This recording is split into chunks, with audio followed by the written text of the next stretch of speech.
If you see me keep looking over my shoulder, I gotta watch my back. Oh, she egged me.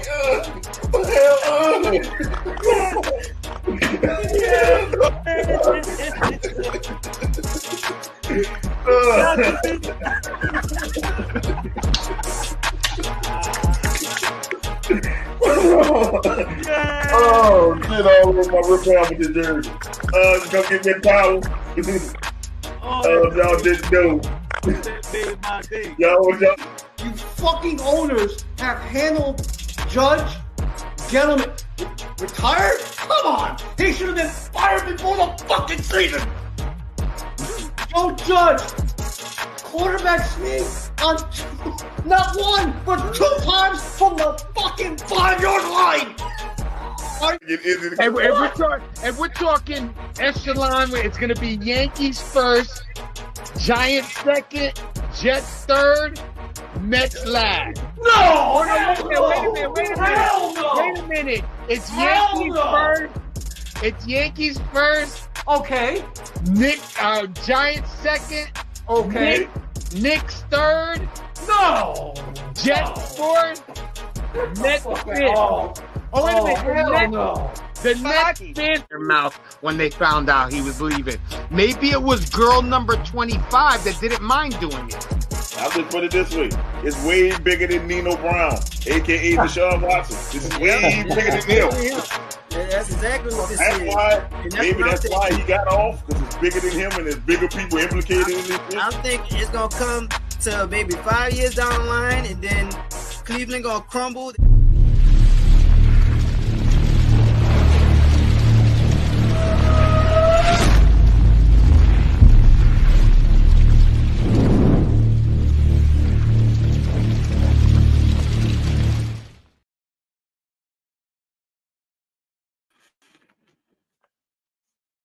Yo, welcome to the Venom and Smoke Show. It's your host, Mo Young, kicking it to you live on this Friday for our sports show. Doc Eric is late again, so I'll be going one-on-one with the hater until Doc decides to grace us with his presence. So you know what that means. If Doc is late, you know what we got to do. Where's the banner? So we're going to do this every time Doc Eric is late. Yeah, we should just run that shit until he gets here. Yeah, he's late again. We're just gonna let it roll for a minute. We're keeping track of his PTO time, but this is fucking ridiculous. Yeah, this is getting real ridiculous. Yeah, I understand HR has a good heart, but you know, let's get enough is enough. Damn it. What's up, Chris? Oh, it's Miss Woods. Oh, look at who it is. She forgot about us last week. Yeah, Hattie. She didn't come to the draft show. Nah, she didn't come to the draft show. Nah. She probably was pre-Cinco de Mayo, so we don't know. Oh, that's right. That's pre-Cinco de Mayo. I'm waiting for that dance. Woohoo! Ooh. Yeah, always daddy duty. Yeah. Stop blaming the kids. Stop blaming the kids. Yo, the one thing that I noticed the other day, and I mean, as a matter of fact, I noticed yesterday, you didn't get Bo Nix. You got Spencer Rattler. I'll take it. I don't know about that one. I'll take it. I think he's a system. He's a system quarterback. And he fits the system that our offensive coordinator is trying to do. Throw the ball deep. So he has one of the best arms in the draft. He don't have to. He can wait for 2 to 3 years because Derek Carr's contract. So he can just wait and get better. He's younger. Ain't like we did what the fucking Falcons did. Fucking Falcons. Fucking Falcons. They picked the older quarterback. I was out partying, laughing, I was screaming Hattie in the phone. Yes, she called me while I was at work, partying like a motherfucker. They called me while I was at work. And another co-worker called me screaming Hattie in the phone. Hattie. I would have been like, no speaking English. Click. Well, we didn't do like the fucking Falcons. The The Falcons got a ready-made quarterback who's ready to start. Probably now. He's 24 years old. Yeah. They're not going to make him wait 3 years. No, I honestly think. I mean, I don't think Derek Carr will stay healthy, so I think he'll get to play. And I think that they'll, where last year when he got hurt, they always let him go back in. I don't think they're going to do that. I think they'll let the kid play. The coach didn't like Jameis last year, so we already had that. Let's go over that. I wish Jameis well in Cleveland, but I don't want Spencer Rattler to see the field for at least 2 years. I think he needs about 2 years, and then Spencer Rattler might be the steal of the draft if he's trained right. It has to go right. But about time. I say about time. We got a strong arm QB. About fucking time. I'm like, and he played for Oklahoma, and then did he transfer out? Yeah, he transferred out when Caleb Williams came there. He did beat out Caleb Williams his first year, so he did beat out Caleb Williams. He had the talent, and he also had the worst offensive line in college football next to Colorado. Yeah. Oklahoma's offensive line wasn't that great. I'm talking about South Carolina. South Carolina was just like, oh yeah, he did. Yeah, he went to South Carolina after Oklahoma. He better not have hung up on me. Yeah. Well, don't try. Do it again. Well, no speaking English. Click. Nah, I'll be like this. What like, is she gonna call me like, guess the sound? Click. You want to talk to Mr. Click? Penix is turning 24 on the 8th of May. So you basically fucking 24. I mean, shit, he's 24. Yeah, basically. He's 20. I mean, Penix. My thing is, I don't think that let's say I don't understand. You felt some sort of way by getting a quarterback in the draft. So that means you don't trust that he's going to stay healthy. But you gave him $180 million guaranteed. Well, 100 guaranteed. It was 180 million overall. Or 187 million with 100 million guaranteed. That's 100 guaranteed, man. I'll tell you what. If I was anybody in the NFL, I'm hiring his fucking agent. Because if you notice, he's gotten paid everywhere he's gone. Like, he's big money. He's 36 coming off a fucking Achilles injury. How the fuck does he get $100 million? All the Falcons that stupid. I'm glad they that stupid. Well, they are that stupid because I would have used a draft pick on another weapon. But you bought in a quarterback. Put it this way: if you wanted Michael Penix, you didn't have to get Kirk Cousins. You could have just started Michael Penix. You could have just drafted him at 8, and people could have been like, "Okay, I see what you're doing here." I mean, what the fuck? Oh, the explanation they give is stupid. Oh, we're gonna let him just sit for 3. We could let him sit for 3 or 4 years. 3 or 4 years, he's 27. He's old as shit. That's old as shit as a quarterback. He's starting to get old. Like to be a rookie. But if you think about it, a lot of quarterbacks about 26, 27 is when they've acclimated themselves to the league. But they don't be their first year starting though. I'm talking about to be starting, and that's old to be starting. 27. I mean, it might work out for them. It might work out. That diabolical plan might work for them. I'm just saying. Think about this. His only actions he's going to see is preseason games. For the next 2 or 3 years, it's preseason games. Well, unless he gets hurt. And I have a feeling that at 36 years old, he's gonna, Get hurt. Yeah. And Derek better get me 9 wins. I don't I know. told you. I'll put it this way. I told You might. Derek Carr got us 9 wins last year. We're gonna get 9 wins this year.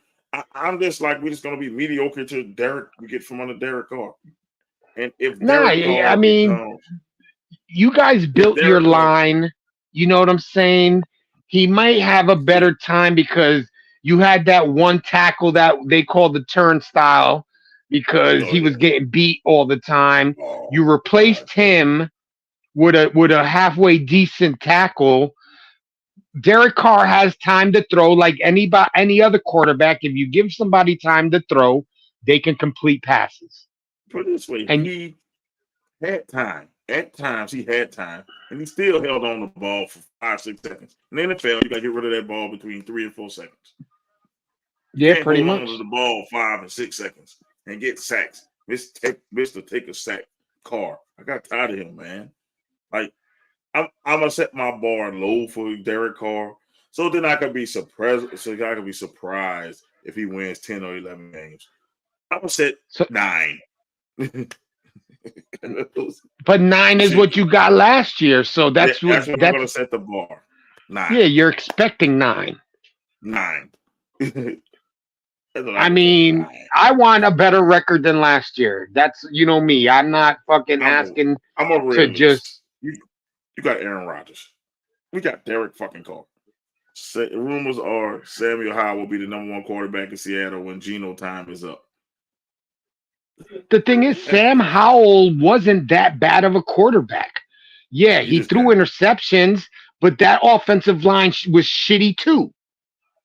Yeah. If you build an offensive line for him, the kid could be nice. I know I'm not picking up Penix Jr. fifth option. I'm just saying, I told y'all, Penix is the best pocket passer of this draft. Like, he's the best pocket passer of this draft. But the injuries and the age, because he's 24, it's best to pick, like Jaden Daniels and Caleb Williams before him because they're younger and they'll be around longer probably than he will. But it's just scratching my head like the Falcons. You could have got a receiver. You could have got Rome Odunze. You'd have had Drake London, Rome Odunze with Kirk Cousins. Oh my God. Yeah, they would have had a nice receiver room. Dude, I've been scared. I ain't gonna lie. I've been scared of the Falcons if they did that. I'm like, ain't no way you could cover Drake London and Rome Odunze in this. You can't double them because somebody's gonna go off. But no, you go pick Penix Jr. Listen, that mad scientist shit might work. It might. She said Carr is very poor. I'm happy he's not playing for the. He is playing for the Saints. Carr is playing for the Saints. Yeah, he'll be your starting quarterback. He's the starting quarterback. Yeah, so get ready. Get ready for more. Carr holds the ball on when he has the open. Carr holds onto the ball when he has an open to throw. He freezes up. Yes, he does freezes up. Or he overthrows them. Underthrown. I'll wait before you say 9 wins until the new schedule's out next week. I think I'm expecting 9 wins, between 9 and 8 wins. That your division isn't that. Your division really isn't that strong. You could pull out 9 wins, but now with the Falcons, 3 wins. Falcons. You know what I'm saying? Like, I mean, and I don't know what this thing with Baker Mayfield. You know what I'm saying? All that going on in Tampa. Because I like the Kool-Aid McKinstry pickup. Look at that. Oh, definitely. Okay. I'm like, okay, now we got, when Lattimore get hurt, we don't miss a step. When he got hurt last year, we kind of gave up some big plays. We stirred up the secondary. And, if Chase Young can give us a little bit what he did in Washington, we'll be okay. It's a little bit. I don't need you to be full Chase Young. Just give me more effort. I mean, I mean, the defense is not the problem. The fucking offense need to kick in the pants. So we got a new coordinator. We fired Pete Carmichael. So hey, Good. I'm good because he was the worst offensive coordinator in football. So maybe Alvin Kamara get unleashed this year. Maybe Derek Carr. Olave. I mean, we got Shaheed.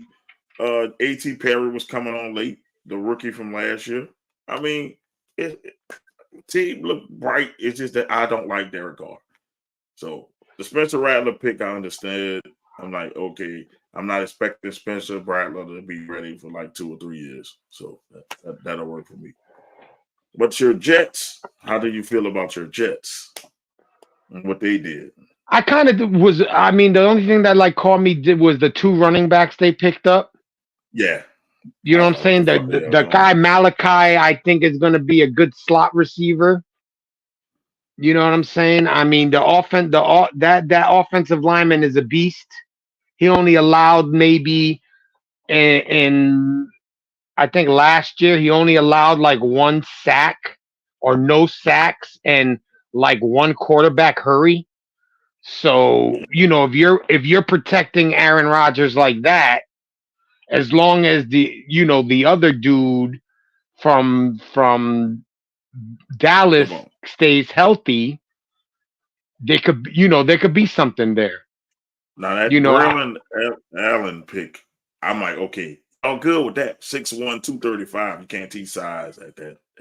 Yeah. He's big as fuck and fast. But when y'all and Jordan Travis, I like that one. Give him time. He could be your QB of the future. Because he would have been he'd have been at least a 2nd round draft pick if he never got hurt. Yeah. Put the Isaiah Davis one. I'm like, well, y'all already picked the running back. You also got Brees, and y'all got that other rookie y'all had from last year. I can't pronounce his name. And he wasn't bad. I mean, y'all just looking to run the ball. It could be it could be that we're gonna run the ball, or we need kick returners too. Yeah. You know what I'm saying? Those guys could play kick return. I mean, I honestly think that they had not as good as the draft they had last year, but I think they had a good draft this year. I'm gonna say it was hard because I think y'all have so many weapons everywhere that y'all already loaded with young talent. Y'all just need Aaron Rodgers to fucking stay healthy. Yeah. Because Buffalo's gonna take a fall. Buffalo's falling.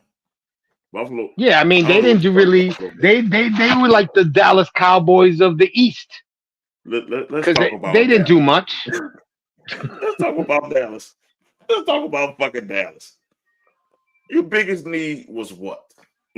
Running back is one, and another receiver to balance it out with CD. They could have had Jonathan Brooks in the 2nd round, probably. They did. They could have had him. Or they could have picked Jonathan Brooks in the 1st round. Y'all didn't need offensive line help. You bought Ezekiel Elliott back for what? He's not going to give you what he gave you before. He didn't do shit in the Patriots. I think I might have heard his name every once in a while. We'll be here. You know what I'm saying? I think I heard his name every once in a while. Why would you bring him back? You let him go for a reason. They picked him up for $3 million, right? They still owe Ezekiel Elliott $6 million from his last contract. So he's getting paid $9 million. Guess who's getting paid $9 million in Baltimore? Fucking Derrick Henry. You could have fucking got Derrick Henry for $9 million. Yeah. But maybe Derrick Henry, they don't want a lot of the good players don't want to really go to Dallas because there's not enough there. Look, you know what I'm saying? There's not enough there for them to actually do something. They have enough, and Jerry willing to spend the money, but his son is stupid. I think Jerry needs to stop listening to his son. Derrick Henry wanted to be in Dallas. That's what he said. He want to be in Dallas. He was looking at houses out there and everything. They say Derrick Henry was too expensive. But you pick up Zeke Elliott, who you already paying $6 million because you got out of his contract. You pay him another $3 million, so you're paying him $9 million. Zeke Elliott is done. And Zeke is done, I think, physically. Yeah, like at done. least Derrick Henry can still run kids over. I don't think Zeke's gonna do much. I mean, I really Zeke don't. I think you should have kept Zeke for all this. I could have just kept him. Yeah, like why do you get rid of your star running back and then the next year the guy you replace him with, you let him go in free agency? The thing is, they thought Tony Pollard was the answer, but Tony Pollard is only a fucking, he spell you. He's a spell back. He's a change of pace back. He's not a bell cow. So I don't understand why they thought Tony Pollard would do anything. It's crazy. They got an offensive tackle. They got a defensive end. When they got that defensive end, they got Cooper Beebe. Well, that was a good pick. But you went offensive line, linebacker, cornerback. They finally got a wide receiver late in the draft. Offensive tackle and a defensive tackle.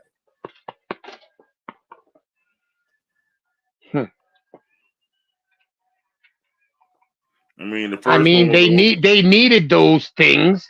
They needed offensive linemen because they lost, I think, 2. Yeah. So they needed offensive linemen. They needed a receiver. They needed a running back.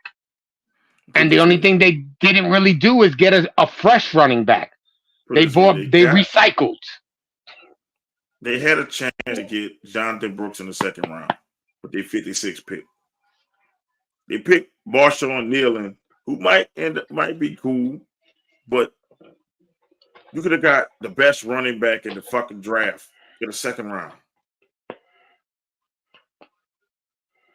And then Cooper Beebe, yes. Cooper Beebe could be a great guard.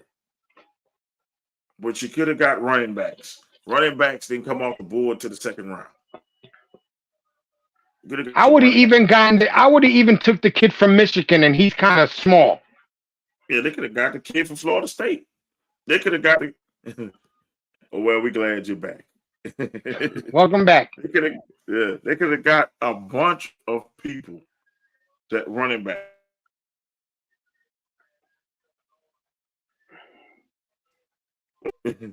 I mean, I even forgot to say we even picked up the Florida State running back, the one that didn't go for the national championship because he got hurt. Yeah. And I laugh at the Cowboys fans. Jerry saying, "We all in. Y'all all in where?" They're gonna do the same thing. Get to the wild card and lose. That's the Dallas Cowboys' future. Especially that their division didn't get weak. Everybody got stronger. The only team that didn't look to me to get as strong, I hate to say it, was your Giants. Yeah. Well, the Giants actually did. The only team that didn't get stronger was the Cowboys. I'll say it. Because they finally got a weapon. The Giants got Malik Neighbors, who might be the best receiver in the draft. We don't know. Yeah, but we gotta see if Daniel Jones could get him the ball. You can have the best receiver, but if you don't have the quarterback with the skills to get you the ball, you're wasting talent right there. Daniel Jones might not be the quarterback. He might not be the quarterback. You think Drew Lock is gonna beat him out? I would trust Drew Lock over Daniel Jones any day. I mean, Drew Lock played 2 games that I saw with Seattle, and he didn't look bad. He didn't look bad, but that was with Seattle. I put this way: I would trust Drew Lock over Daniel Jones any day. Any day. You can Look, I'll put 20 push-ups on it. Drew Lock is a better quarterback than Daniel Jones. I can't trust Daniel Jones, bro. No, I'm like, anybody want to put it up, I guarantee you Drew Lock will outplay Daniel Jones in that preseason. But because they're paying Daniel Jones so much money, guess what the dumbass Giants are going to do? They're going to play Daniel Jones. And they're going to be fourth in the division. Because I like that what the Commanders did. Yeah, they did the right thing and picked Jaden Daniels. Now you got your QB in the future. Now just build around them. They got weapons. The Commanders actually have weapons. Yeah, they do have weapons. They actually have weapons. People like, why didn't the Commanders pick a receiver? They don't need receivers. They got receivers out the ass. They got a running back. They got Austin Eckler. All they do is show up the line, get a couple defensive pieces, and the Commanders might be between third and second because nobody's catching the Eagles in there. The Eagles, I don't know how the Eagles keep doing what the fucking Eagles do. Like, getting away with this shit. The Eagles actually had the best drive. They got in that division. No, they got the best draft of the whole damn draft. It pissed me off. Even better than the Bears because the weakest need was cornerback, right? They got the top 2 corners in the draft. Oh, they needed that though. They were getting burned. I'm like, how the fuck did they get the top 2 corners in the fucking draft? The rich keep getting richer. I'm like, how the fuck did it happen? Philly draft was unreal. And people need to stop helping Philadelphia out. Please. Stop trading with them. How the fuck did it happen? Like, Quinyon Mitchell was the top cornerback of the draft. Fucking Cooper DeJean was the second one. Between him and Cooper McKinstry. Kool-Aid McKinstry and Cooper DeJean, but most people had Cooper DeJean rated higher than Kool-Aid McKinstry. And then they traded. They kept trading. They kept trading their picks. They got an offensive O-line. They traded. They got Will Shipley, who is going to be a steal because he's like a scat back, receiving back to go along with Saquon Barkley. Jeremiah Trotter, he gets to go with his father with. Yeah. Jesus. Johnny Wilson might be a steal. All you got to do is catch the damn ball. He's fucking 6'7". A 6'7" wide receiver. Yeah, those are rare. How the fuck did the Eagles? They let the Eagles do this shit. They always let the Eagles do this shit. Like, how the fuck? How the fuck can they afford all this? Like, what the fuck? How the fuck? I want to know what their salary cap's going to be. Bro. Or how much in the penalty they're going to be for being over the salary cap. This might get Jason Kelce back into fucking football. Never know. He might come back. Never know if the money's good and the Eagles are, let's say, like they did last year. They went on that little winning streak. Might want to come out of retirement to help them fucking win the Super Bowl. But then that's kind of fucked up with the dude that started the position at center the beginning of the year. Oh no. But fuck it, for a ring. For a ring, you're going to do it. I'm just looking at the Bears. The Bears had a nice draft as well.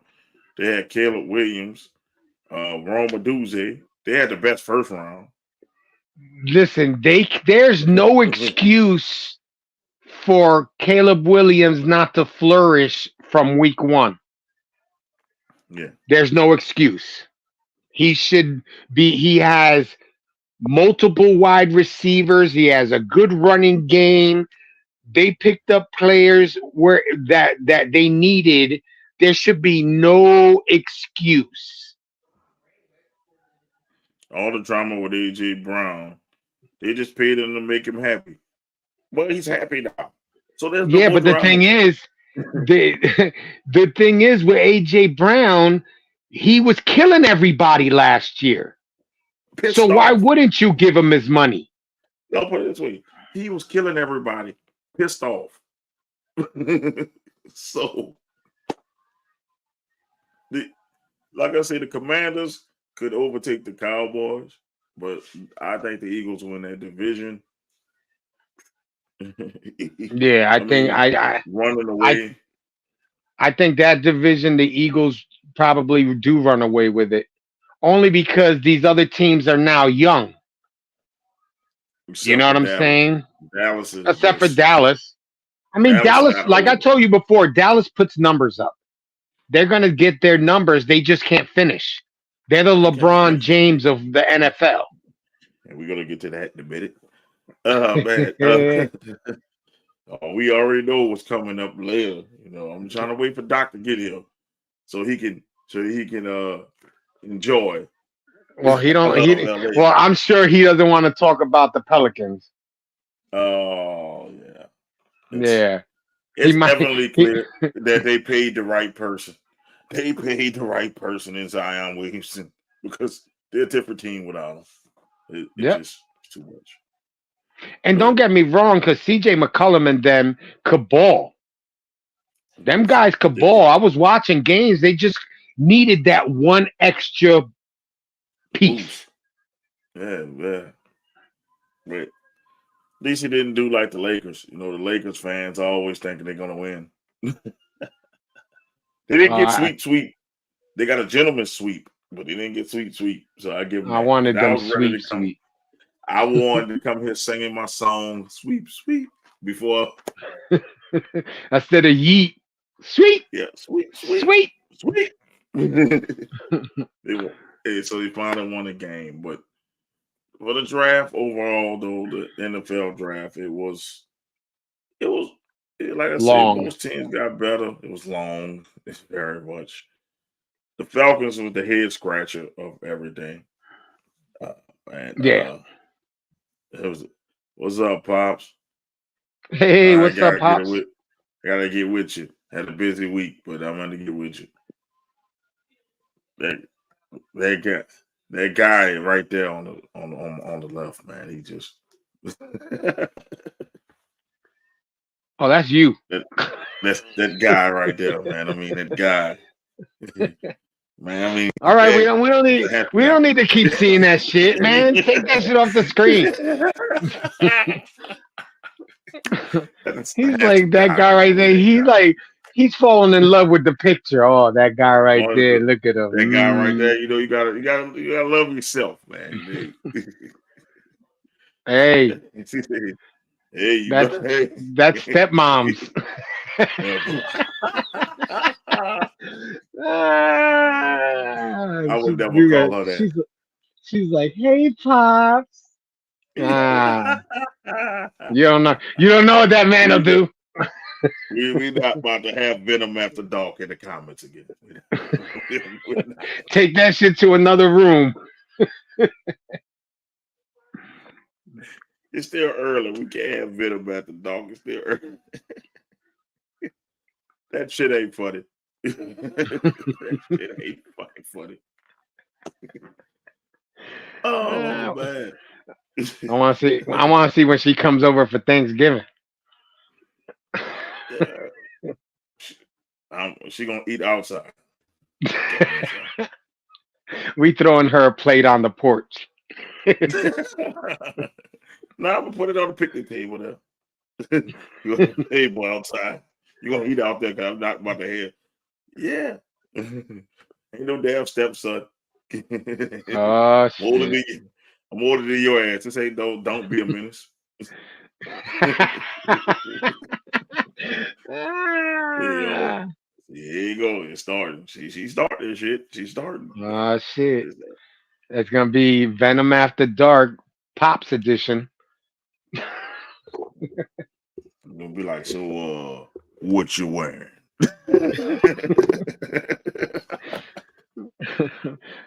I'm gonna say don't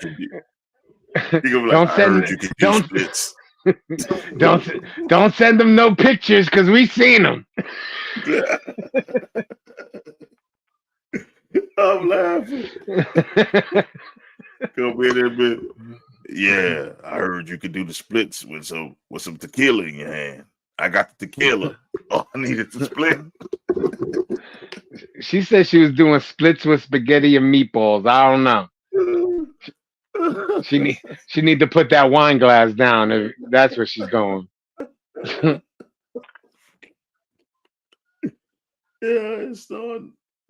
Like I'm kind of amped up to see the NFL season start. Yeah. And I want to say, Buffalo, y'all needed a receiver. You trade with Kansas City, so they could get the fastest receiver in NFL history.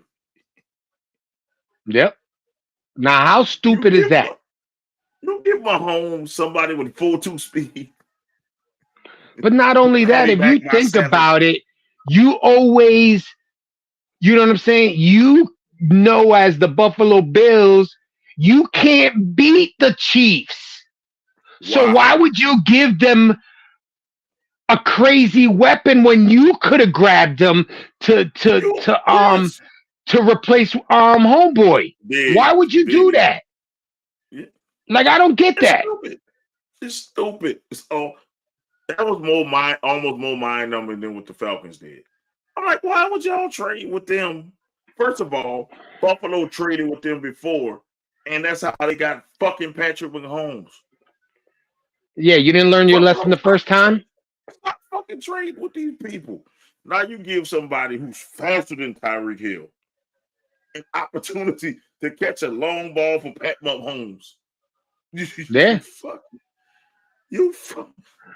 What the fuck? That's why I say I have not betting against Patty Mac next year. Patty Mac go off for the 3P. You know, I'm always gonna go against his ass. Wow. Yeah. Wow. Yeah. She made spaghetti and jerk chicken tonight. Ooh. I could go for some jerk chicken. I think because Rice will be suspended for a while. Even if Rice is suspended for 6 or even 10 games. By the time when Rice comes back, it's right playoff. Yeah.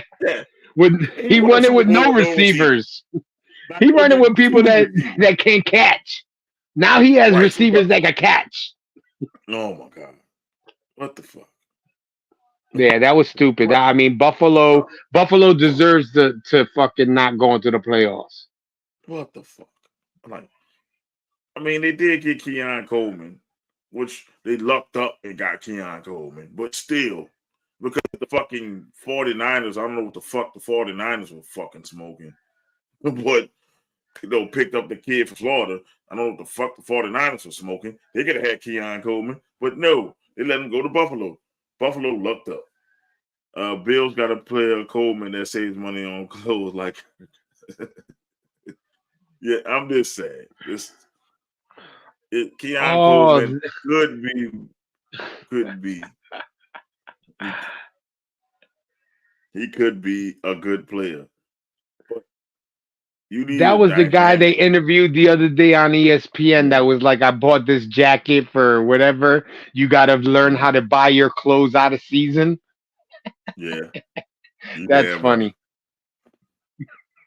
That's funny. I just can't wait. I think that this year it's going to be a harder season to pick teams. Yeah. Because a lot of teams, they get stronger. Trophy.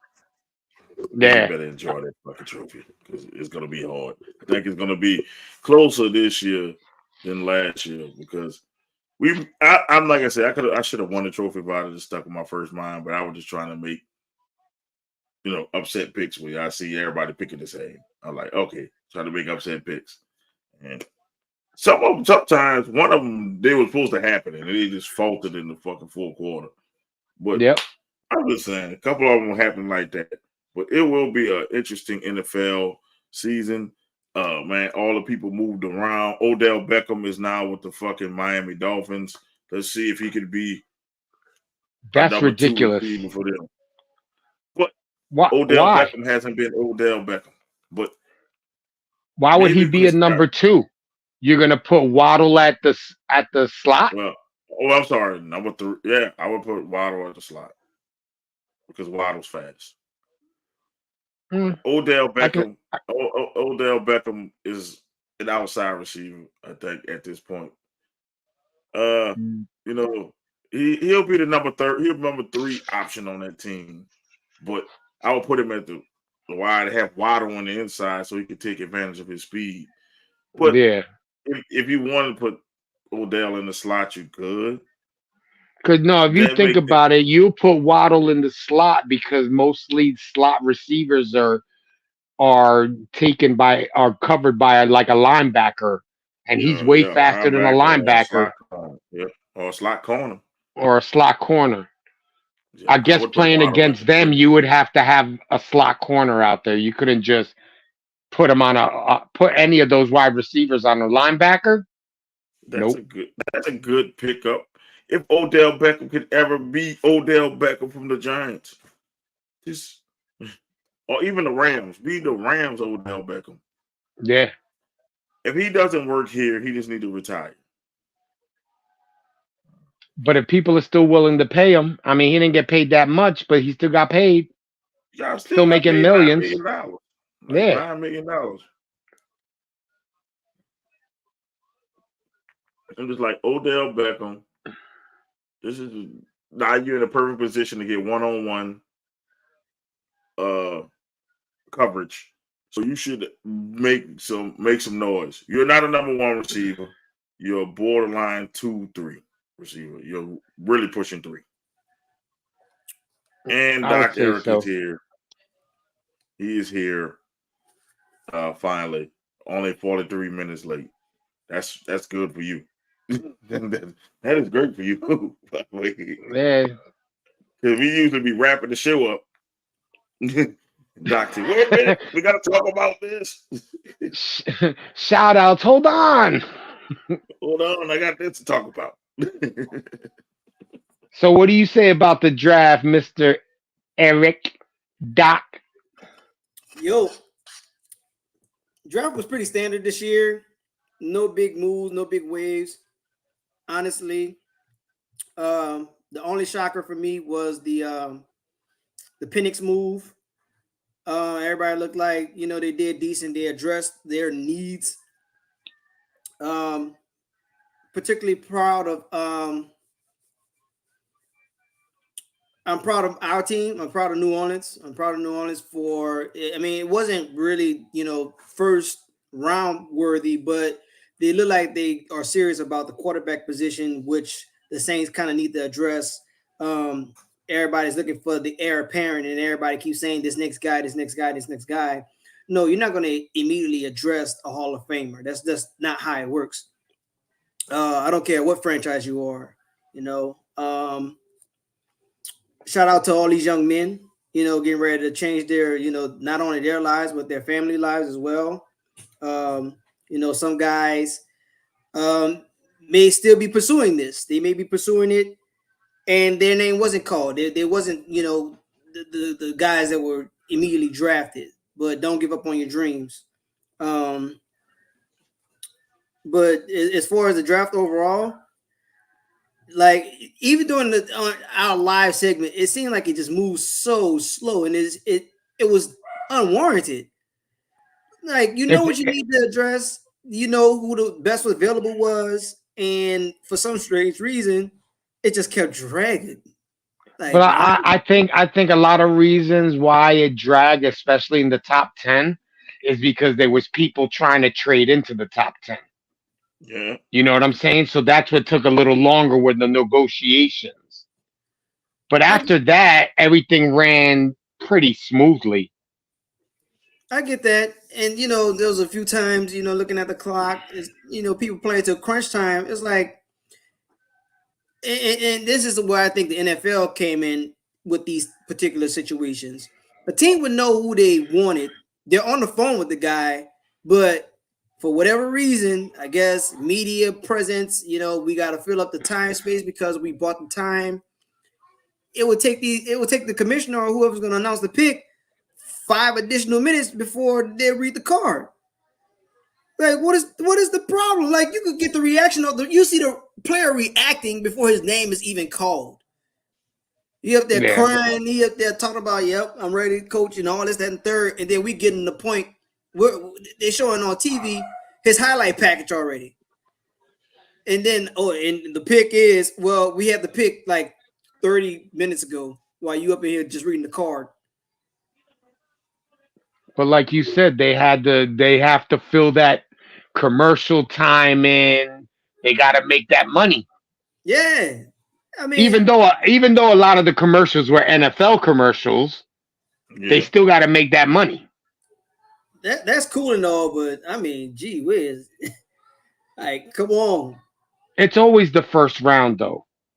You know what I'm saying? I didn't expect to sit up that long. I honestly thought the year before went quicker. Yeah, it did. And I was looking at the time at the last pick, and I was like, shit. I was like, I feel like I've been sitting here for 2 days, not just one. Right. Like I stated, it just feels like they got to fill up the airtime, and it's just, increasing our appetite for football. I haven't really kept up with the UFL. No, me neither. And I can tell you this: Nasty's team beat my defenders, beat the shit out of them. Oh man! The Battlehawks beat the defenders, beat the fuck out of them. Damn. and that's the thing, man. It's not really their fault. It's not their fault. But when we have the appetite for football, they're not coming until another 5-6 weeks later. And it's like, okay, now we're kind of used to it. And then the NFL makes a splash. And then we're ready about these moves. So they're kind of battling against, Big Brother. And it might take a minute for them to pick up. I mean, it seems like they got a good following. I was a fan of the XFL. I was not so much of a fan of the USFL, but then I did merge. And now I guess when I get accustomed to what the teams are and how they're set up, because they got talent out there. And it's a shame that it doesn't get as much media attention that it deserves, Like, these other sports deserve their shine as well. Oh, definitely. These other leagues, rather. Definitely. Honestly, the UFL is a stepping stone for people that didn't get drafted. Exactly. Now they have somewhere to display their talents, and then who knows, next year, hey, I'm taking this dude from, the Battle Hawks or whatever. Mm-hmm. And shout out, and I'm not much for the commissioner giving him props, but I like the idea of ending football on a 3-day weekend, because we all know, depending on what part of the country that you reside in, if your team, let's just say, for the sake of conversation, let's just say New Orleans is majority of the commission here right now is New Orleans Saints fans. If New Orleans wins the Super Bowl, ain't no way in hell I'm about to go right back in the heart of the city that Monday morning. This is no way. Like, whatever document you got to put on me, whatever you got to say that Eric won't be here, you gonna have to do that, because I'm not coming. I'm not fighting that traffic. And first of all, at least of all, I'm not even trying to entertain somebody coming into the office. I'm just not. My head's not there. Like, say, bro, my team just won the Super Bowl. You really think I want to sit here and talk with you one-on-one? Kill that. Sorry, boss. I'm not even sick. I'm not coming. I'm just flat out telling you. Yeah, but now you don't have to worry about that, because they're going to make it so it finishes on President's Weekend, and you'll have that Monday off. Which is smart. Shout out to lucky, because I work a 24-hour job, but I'm not coming. I was coming regardless. I don't give a shit. Fuck that job. You gonna leave Hattie by herself? Well, Hattie don't work there no more. Dang. So she on the bigger and better things. So All right. I just said, fucking, I'm gonna tell them, fuck that job. The Saints won the Super Bowl. Fuck y'all. Fuck this patient. They covered that shit. Man, fuck them. They gonna go in there. They gonna be tearing that place down because I'm gonna be so fucking drunk. Yes. For that. Fuck that yes. job. You think my head? You want me to do what? Fuck that. Listen, the Saints win the Super Bowl. I am all for that week. I am taking the whole week off.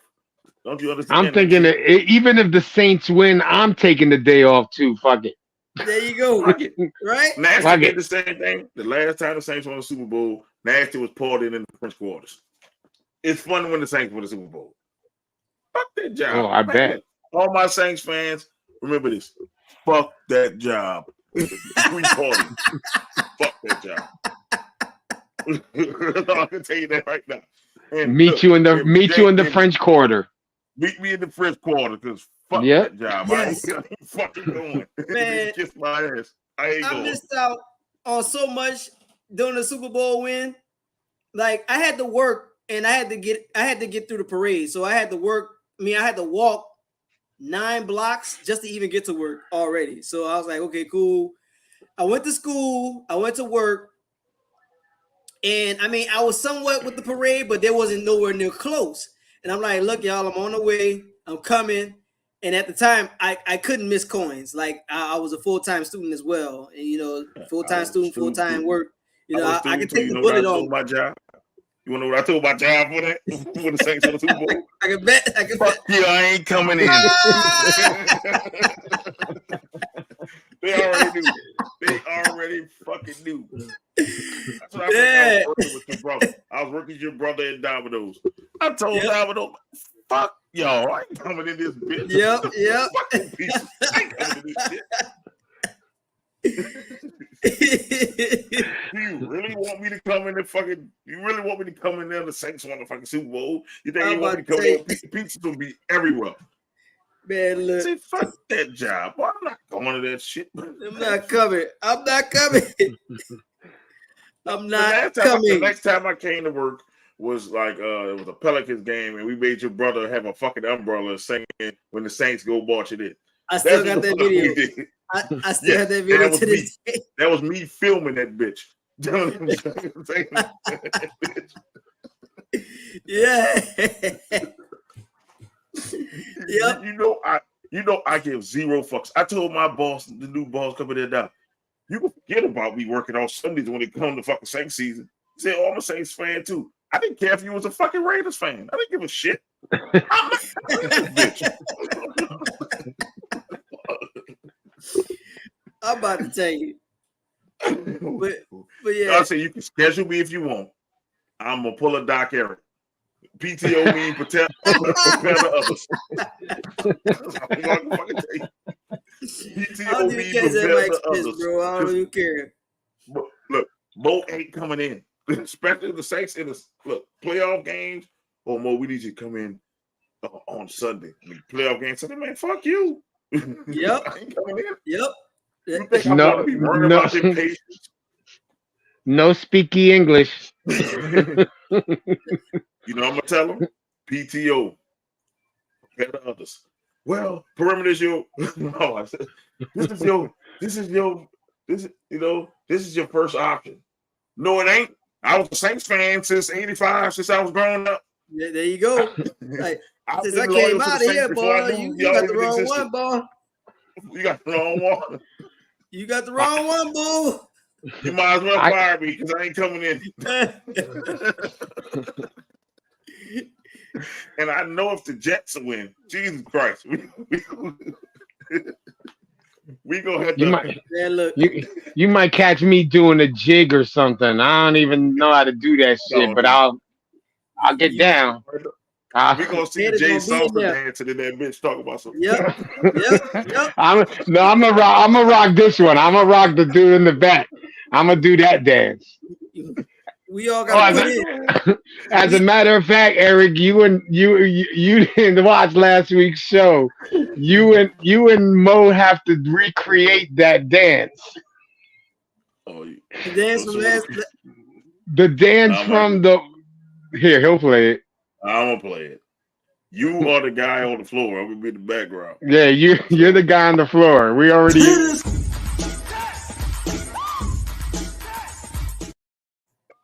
Yeah. I was like, that's Mo and Eric right there. Yep. The Saints win the Super Bowl. That's how you dancing. We recreated it. We got it. We got it.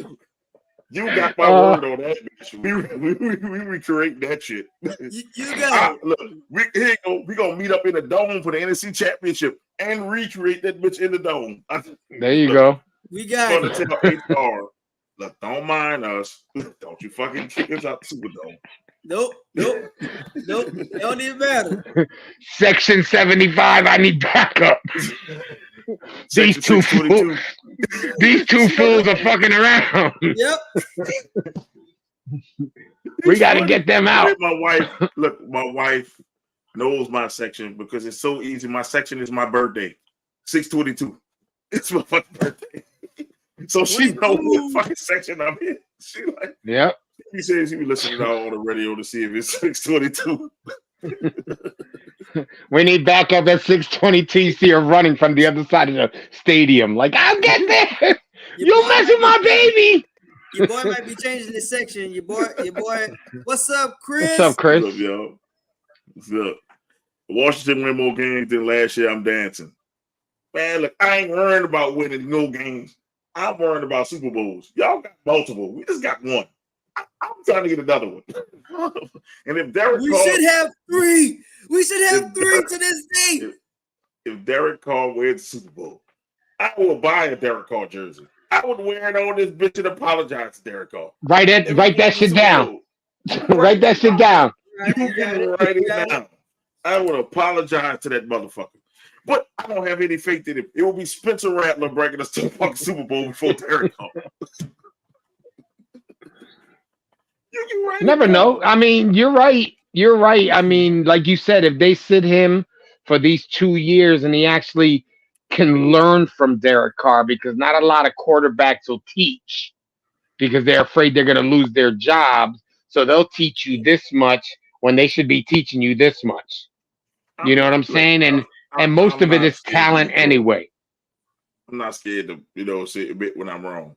But I have zero faith in Derek Carr bringing me a Super Bowl. So that's zero. Next year. I will wear the jersey. I'll let y'all pick the color. I'll let y'all pick the color. I want the old throwback joint. I want that old throwback how about Saints this? Jersey. How about this? I'll get a Derek Carr jersey and an Archie Manning jersey. Wow, that's big. Write that shit down. That's big. I got and 59 minimum. Yes. Yeah.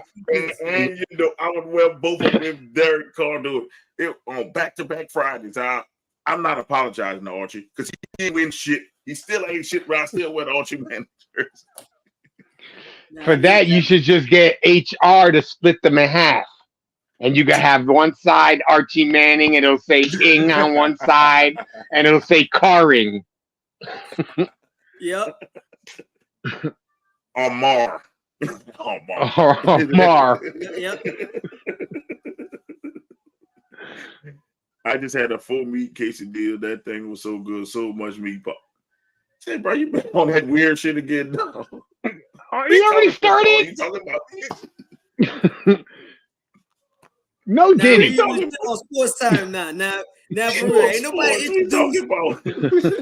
Nobody talking about quesadillas. After Dark theme yet. Ain't nobody said nothing of the sort. Oh no, Pops and Miss Woods was about to start After Dark before you got here.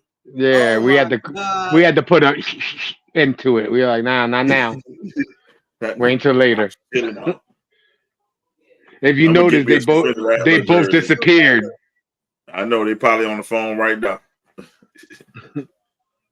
Listen, if he's somebody that's going to come in and do something for you, I hate Yeah. buying jerseys with names on it because I the bought the Jets t-shirts. never signed them. You know what I'm saying? They never re-signed their players. I think the first person they re-signed. No, I really don't even remember when was the last one where they actually re-signed them to another contract. They usually let them go. They usually end up being Saints. Oh, thank you for Jonathan Vilma. Thank you for that. Yeah. We didn't re-sign Vilma. He went right to the Saints and was killing it for them. And won a Super Bowl. Thank you, Jonathan Demario Vilma. Davis. Wasn't Demario Davis a Jet? Demario Davis was one of ours, but he was from another squad, but when he left us, he went to you guys. Yes. Yeah. And look at, hey, we just Sauce Gardner, we got a place for you. Right? Yeah. Right next to Kool-Aid. Kool-Aid in the sauce. Sauce. Yeah, sauce and Kool-Aid. That's a meal. Yeah. Enough is. I guess Chris had that sauce and Kool-Aid with that 4-meat quesadilla. Pause. That man didn't have 1 meat. You had 4 meat. Oh, my God. You definitely went. I was gonna say you definitely went to a Diddy party if you have 4 meats. 4 meats. That you was craving meat. No Diddy. No Diddy. That's something I wouldn't have said out loud, man. I would have said, man, I had a quesadilla, boy. It was good. Yeah, and it was slamming. Yeah, shit like that. I would have said that right there. He was like, I got 4 meat. I got a quesadilla. You have when you let your mind just wander. That's crazy. Wait, here you go. Let me put it up again. I just had a 4-meat quesadilla. That thing was so good. So much meat. I would have said that shit in front of 3 guys. Pause. I mean, I probably would have said I just had a 4-meat quesadilla. You know, it was good, but not so much meat. Bro, I fuck that. I would have named the meat you put in there. I'd have said, man, I had a chicken, pork, and real pork. There you go. I'd have said some shit like that. I bet that shit was off the hook though. With chicken, pork, and brew. We can't say 4 meat. I'm not saying that meat. I'm naming it. You know, I had chicken, I had steak, I had shrimp. Yep. Hey. Exactly. I had chicken, I had steak, I had shrimp, I had spam. Yeah, I'm not gonna say, yeah, bro. I had 4 meats. He gonna be like, I ain't going on this fucking podcast no more. You motherfuckers be fucking with me. Got my LSU versus USC ticket. That's what's up, man. It must be playing in Vegas. Yeah, we don't say pause no more. We say no Diddy. Yeah, it's no Diddy. Yeah. Man, listen. Hey, I hope you enjoyed your meat sandwich. No Diddy. I'm just saying. No Diddy. And I don't know if you would consider shrimp a meat. So you had 3 meats and the seafood. 3 meat and a sea cockroach. That's all. There you go. Oh man, people be getting mad. Look, people be getting mad when I tell them that. I say, man, you know y'all eat that sea cockroach. Man, look, like y'all can they don't realize shrimp is related to cockroaches. It's crawfish season. I'm not about to have no seafood argument with nobody. Dog. Man. I think he's doing that shit. He's doing that shit on purpose. Now he's just doing it on purpose. He's like, now he's doing it on purpose. So juicy. It dripped down my chin. You gotta put pause. You gotta put no Diddy. You gotta put something there. Nah, bro, you gotta put something there. This is the internet. This is forever. This doesn't go anywhere, man. I'm not addressing that. So juicy. 2 things we'll never see: Chinese people order food at a Chinese restaurant or a Chinese person at the gas station. Never seen Well, a that's Chinese false. person at the gas station. I've never seen a Chinese person at the gas That's station. false. I see it here. I've never seen a Chinese person order Chinese food, but I've gone there and seen the Chinese people in the back eating. Yeah. But why would you buy Chinese food if you could make the shit at home? That's like me going to a Puerto Rican restaurant and buying Puerto Rican food all the time when I can make the shit at my house. Right. I was going to keep going to a soul food restaurant because we can make the shit at home. It's like, and you're gonna make it better because you like, you know what you like, so you know if you're gonna add ham hocks or whatever. My God, he said doing it on purpose now.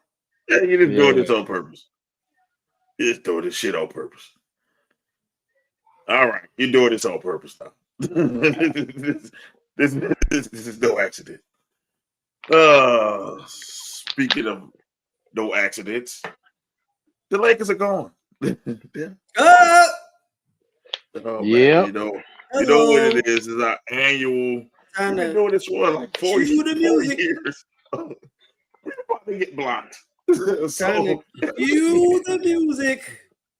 I might not do the whole thing. I might do snippets, like a little snippet of it. Because oh man, I'm just saying this is. I gotta find it. Oh man, I love that the Lakers have lost. The Clippers still in there, right?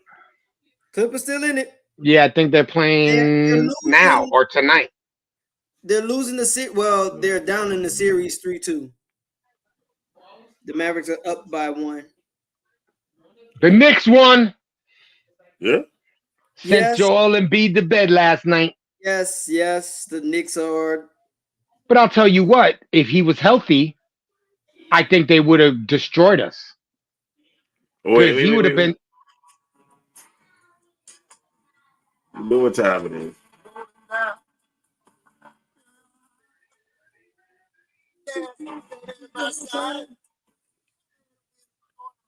This is for my Lakers fans. Well, you gotta put it by. You gotta put it by your mic next time because it was coming in choppy. I know. I gotta do it. I didn't want it to be too loud. Before we get blocked. What we need to do is find a copy of that song and just speed it up like Alvin and the Chipmunks. And they won't, you know, they won't stop it because a lot of DJs do it.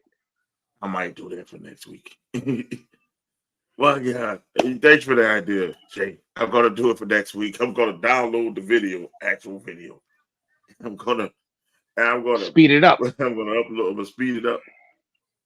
Or I might just do the audio, man, and just play it. And just play it. Yeah, but still, fuck it. Fuck it. I just,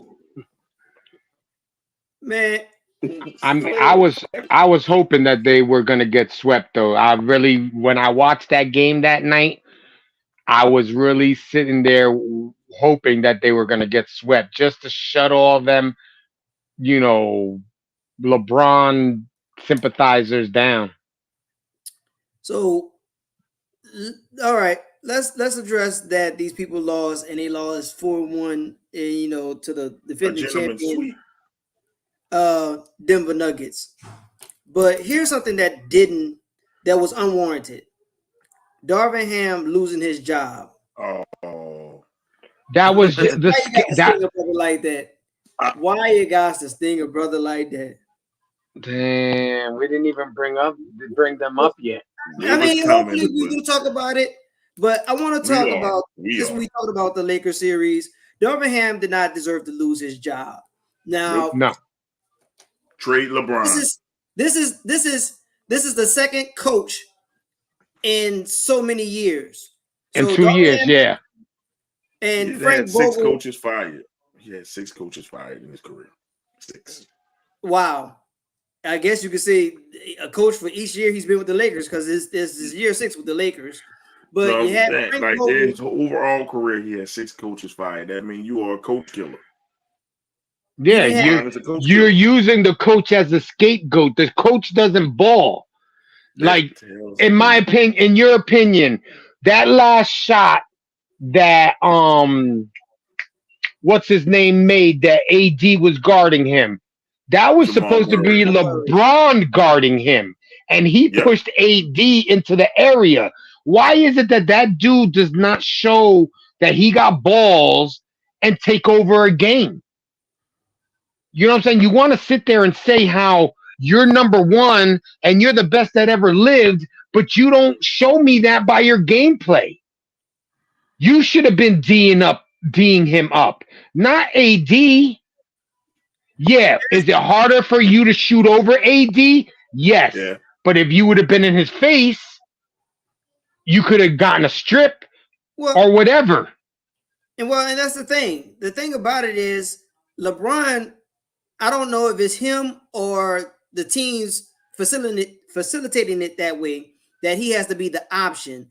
But I mean, even when you write it down, even saying this sounds weird. LeBron is going on year 21. I mean, yes, he got all the accolades. Yes, we know he's this freak of nature. He's an anomaly. We won't get some guy that's gonna come down the way and say that they would probably play 20 plus years professionally. Now, I'm not trying to say this to scapegoat LeBron from absolve him from any blame or shift any blame on him, because at the end of the day, it was up to the talent to win these games. The coaches could put you in situations, and the coaches, yes, the players got to buy in, but once you're in, it's all about the talent. At the end of the day, I'm going to say this team lost. The players wasn't matching up. The talent wasn't showing up.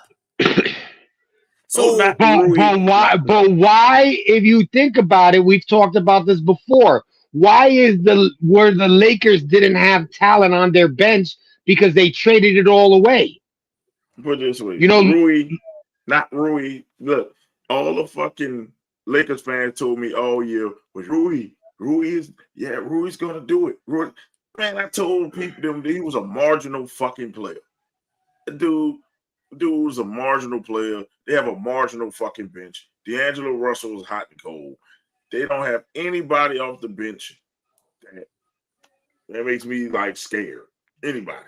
They don't have not a damn person off their bench that scare me.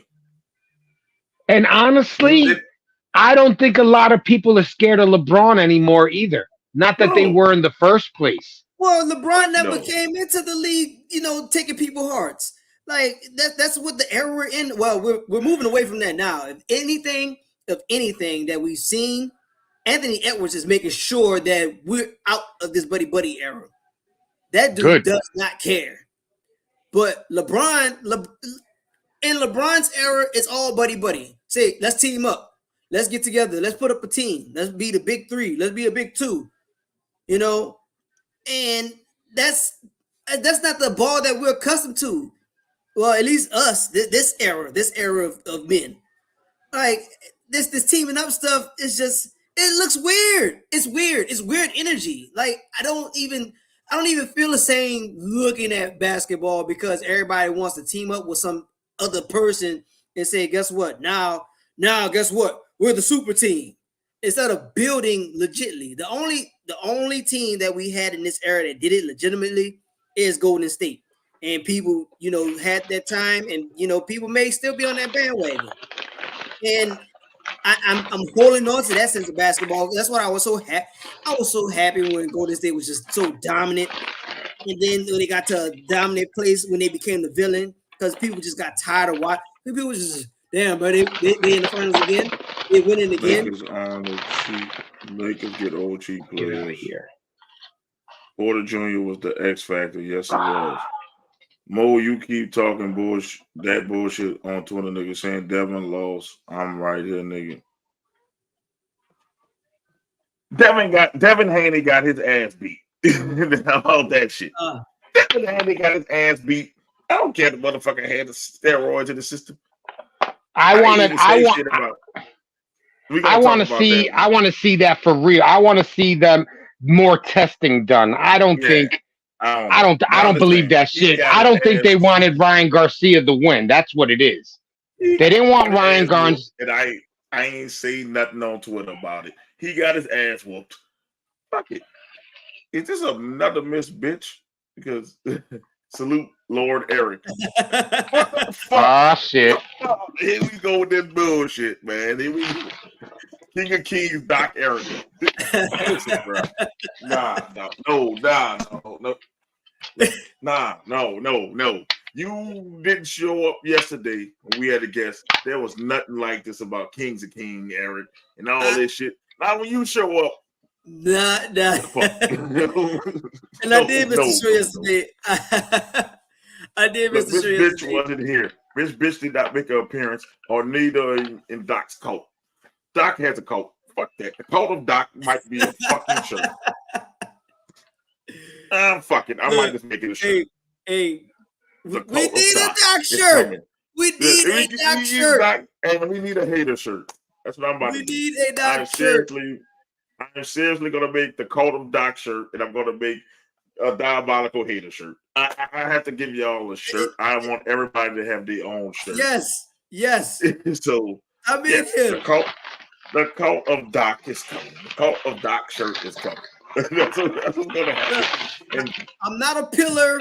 I'm not. I just work here. I got one shirt. I got the commission. Hater University.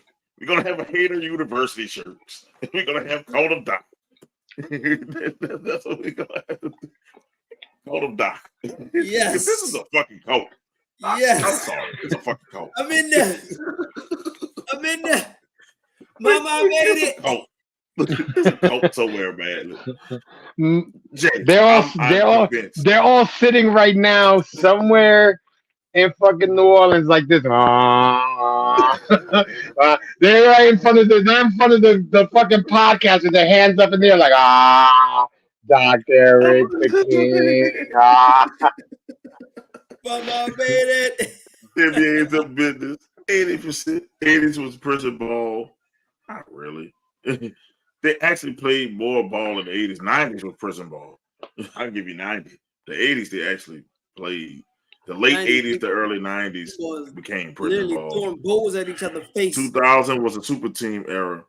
No, 2000 was not the super team era.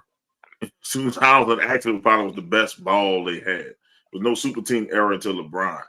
Super team didn't get there until about 2012. So we'll count it. 2010, 2011, when he went to Miami. Yeah. And then after he went to Miami, about 2015, 2016 was the shoot ball era. You kind of got it. Then, mixed up a little bit, but we get you. So Miami, Eric can do it thus. Shit, Bill Haney. Bill Haney. I didn't know that you had Haney on your side, Doc. Because how a judge scored a tie 12-12. We're going to get to that one. You can't talk to Eric like that. Eric is God. Now, I ain't going to never take that one. I appreciate the comments, but I'm going to have to humbly decline on that one. Are you back just in time for the cult of Doc? Doc has a cult. This man at the bottom of the screen has a cult. And we come up with the cult of Doc t-shirts. And we come up with Hater University t-shirts. I want to give my Friday show some love. This only shirt y'all on is this one. Only the commission. Only the commission. I have to make y'all a shirt, and then I'm going to wear the Cult of Doc shirt. This is funny. I don't even have a shirt. I don't even have a fucking signature shirt. You're a pillar. Signature. You're one of the pillars. I did. My face is on two shirts, and I have a fucking and I have a cartoon version of me, so I guess that works. That counts. I'm gonna make the Cult of Doc shirts, and I'm thinking about making the Bostradamus shirts too. I thought about that, but we had something called a Dirty 20. I want to make the Dirty 20 shirts. If you missed the show last night, when you want to slide, you want to get something on the low, you put the 20 between your thumb and you slide that bitch like this. You guys had somebody on last night, right? Yeah, we had Renegade. Renegade came through last night. All right, I didn't get to watch it. It was good. Watch it. It's a fun show. It was a fun show. Yeah, it was. He was a good insight. And he said he'll be back. So Renegade will be back. Cool. Yeah, because I usually get the notifications. But sometimes they give it to you. Sometimes they don't. Oh, look, you got another one that joined the cult. All right, Doc. Shout out to you. We're going to have to make a Miss Woods shirt. It's all about the split. Yeah. It's all about the split. I want a free shirt. What should it be called? Meat Lovers 3000. And on the back, it has to say all Diddy. All Diddy. All Diddy.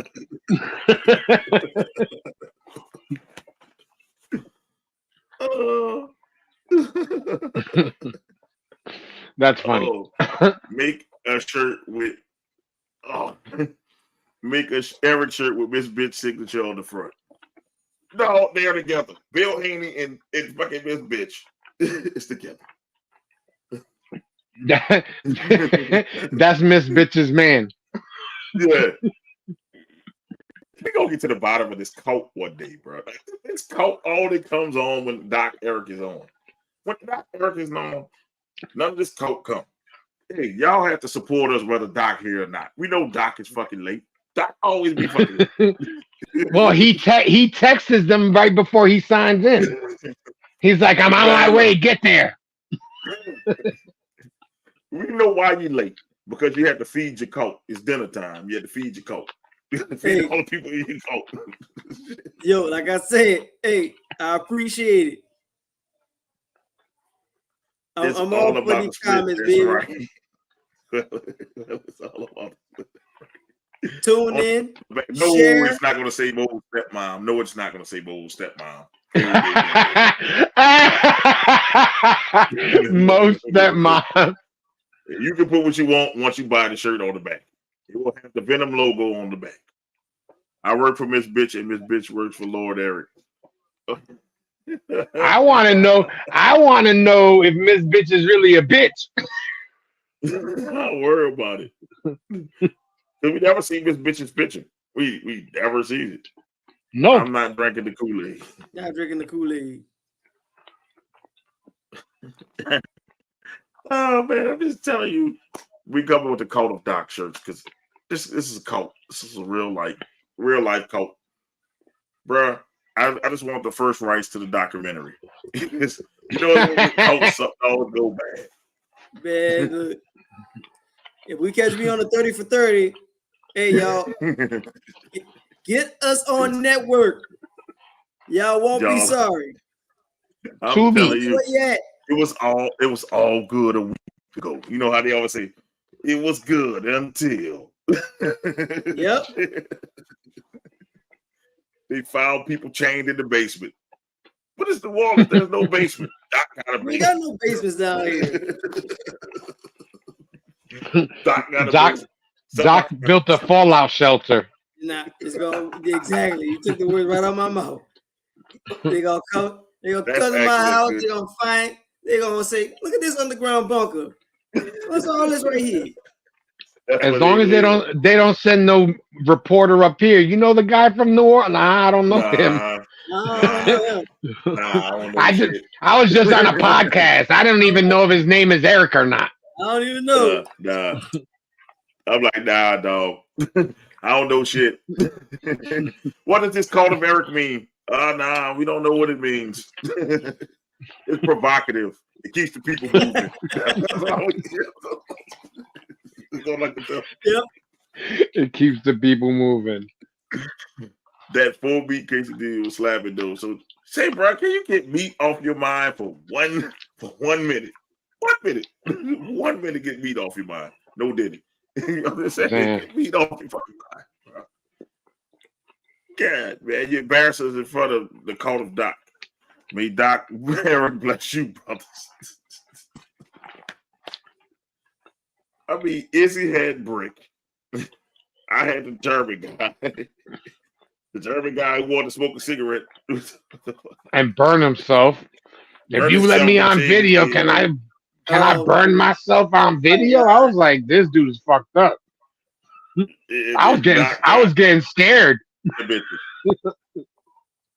So, son, this Friday show, bro. That's all I can say. The weird ones come out for this show on Friday. The freaks come out on Friday. Friday. Well, we can talk about Doc's. Since the call of Doc is here, y'all can console Doc because Doc's Pelicans got eliminated. They actually did get swept, but they didn't have Zion, so. I mean, no excuses. No excuses. And I'm awfully disappointed in the team. Like, we backdoored our way into the playoffs from the word go. We really could have. I mean, hats off for competing, but you shouldn't have fell that far. You had us all hyped up that we was going to have some kind of home court and have a 4 seed because, we was rolling. We beat the Clippers. It was like, okay, now it look like we ready for some prime time. Like they matching together, like the chemistry is gelling together. And then you hit a thump. Then you started being road warriors. You started winning games away from home. Then you got to, or let me read the comment. Oh, sorry to look bad in front of the chosen one. Sorry, Eric. LOL. Don't you start this shit either, Chris. I don't think the Magic are that good. I'll talk about them in a minute too. But you got to the home floor. You beat Milwaukee, then you wind up playing Boston, and then from there you lost 6 straight home games. Like, you just couldn't beat anybody. And I done went to a few of those games, and for some strange reason, just couldn't figure it out at home. Then you had a play, and you fall into a playing situation, and you got 2 opportunities because you was at 7. So you played the Lakers. The Lakers thumped you in the in-season tournament. So you should have been pissed off for that. You should have been pissed off because you got thumped twice. We got thumped twice. You got thumped by them in the in-season tournament. Okay, cool. We young, understand bright lights. Y'all didn't get it together yet. But then this is for a spot to say, guess what? We deserve to be in the playoffs. We deserve to be here. So Zion goes off for 40 and finally, I guess, arrived to the pick and the person that we thought he would be, the baller that we thought he would be. And then he's not available for the 4th time. Well, I guess for the 4th season and another postseason opportunity for us. Yep. So the time that you've been here and every time that we could position ourselves to be in some kind of contention, you're always unavailable. So this is the 4th year. We're in year 4, going on 5. Miss Bitch is a descendant of these nuts clan who were blessed by Lord. Pause. Damn, you were blessed in nuts? You were blessed in these nuts, Eric. The clan. You were blessed in these nuts clan. The clan. Okay. I mean, I have to say that I agree with Eric. You know what I'm saying? This has been 4 years of the same shit. To the playoff and mad because they didn't beat anybody. He beat the fucking Milwaukee Bucks. I mean, the only road to it.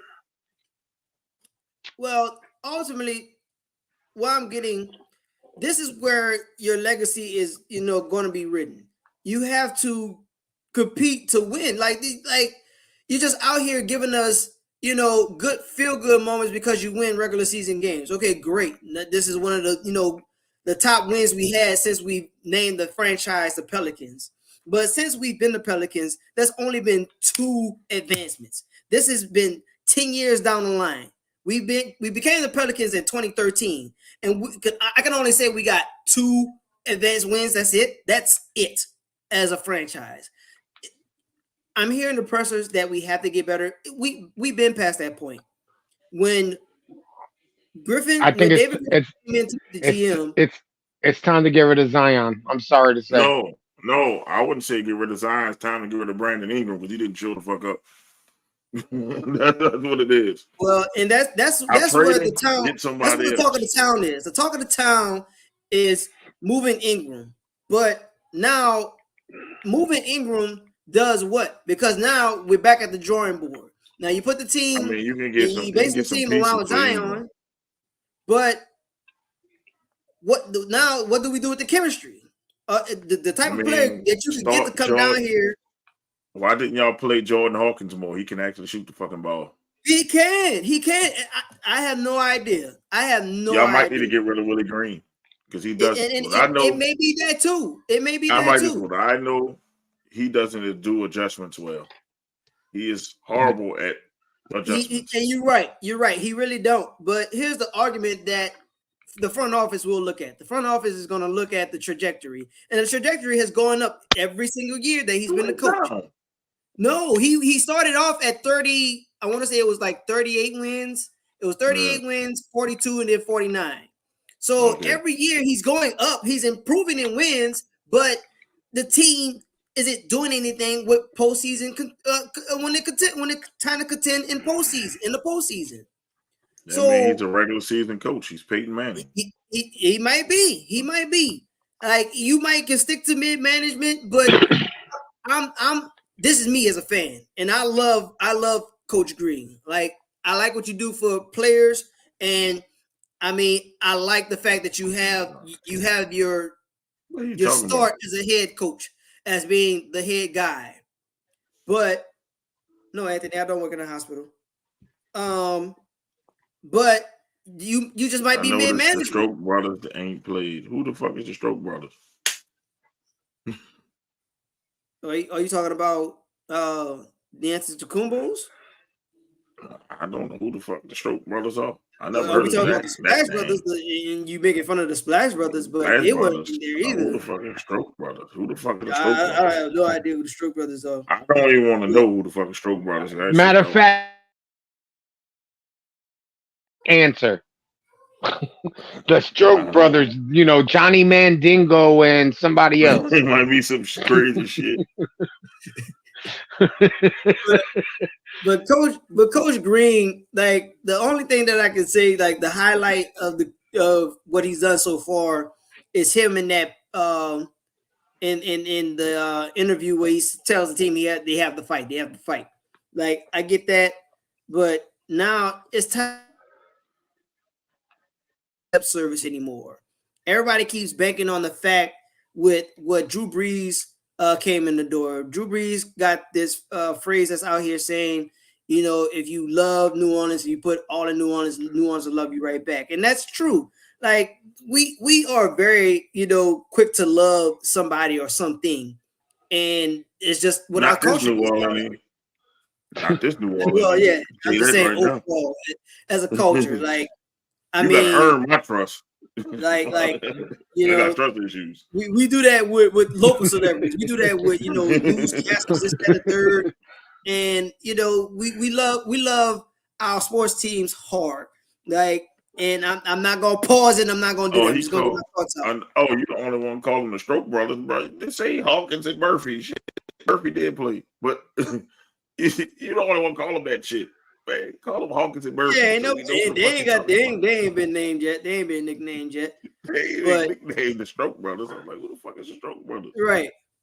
I'm just saying, where do you find all these crazies? They escaped Mo's asylum because Mo's one who works at an asylum. So they escape Mo's asylum and go to the cult of Doc. They were like, how many times Mo fuck us up at work, at the job? I'm going to join the Doc Society. I defeated. Anthony trying to get some of your slide offs.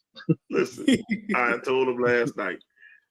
On Wednesday, I defended my title in 2 hours, 7 times. Undefeated still. Damn. Sheesh. Still undefeated. 7 times, 2 hours. Undefeated. Somebody had a cup container on their head when I finished sliding them across the table like the fucking saloon, like old cowboy. You did that shit because you're like, yo, I got the opportunity to do this like the Western. Fucking had salad in their hair and shit. That's fucking fun. That is fucking fun. I see why they used to do that shit. Just slide it up across the stage. That's funny as hell. Oh man, I'm just saying. Eric is the hero of bitch mania. Yo. Guys can stroke it from deep while Zion driving in. Well, that doesn't sound weird saying it. Zion, you saying, but it just sounds weird. Zion has to be available, man. Like this, that's just the bottom line of it. Like you're number one draft pick, and it's time for you to actually be the player that everyone's hyping you to be. Like when you came in the door, everybody was ready to turn the league over to you, and you've been eclipsed, well over. You let Ja come over and take over. Ja took a year off, and we're still talking about Ja. And now we have Anthony Edwards. Anthony Edwards being a number one overall pick, and just look at the elevation of his game. Look at the elevation of his team. Still playing, beating legends in this game, and beat a stack. Well, according to the salary cap, at least the salary cap hit Phoenix Suns. You got Bill with a 200 plus mil. You got KD with a under 200 plus mil. You got Devin Booker with almost a $200 million deal. And they expect those guys to perform. And guess what he did? He came up in there and beat these guys. Said, guess what? They're in front of me. They got to get out the way. I'm out here to ball. I'm out here to win. And we was up here talking about this a season or two ago, talking about when Minnesota got into the play-in or when they play-in and acting like it was the finals. Well, yeah. Look what it translated to. I mean, because these guys. Well, they got rid of Pat. They got rid of Pat Bev. They got rid of Pat Bev. Overall, the team still they went in the right direction.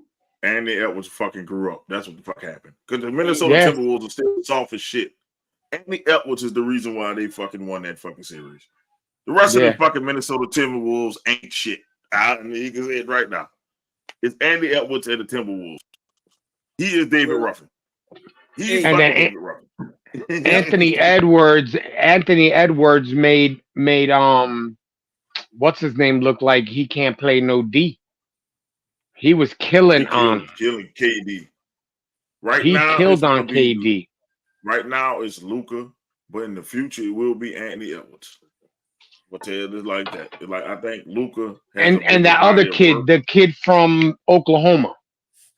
Oh yeah, SGA. Yeah. Yeah. Shai Gilgeous-Alexander, but I think it'll be more of an Anthony because he has more star power than Shai Gilgeous-Alexander.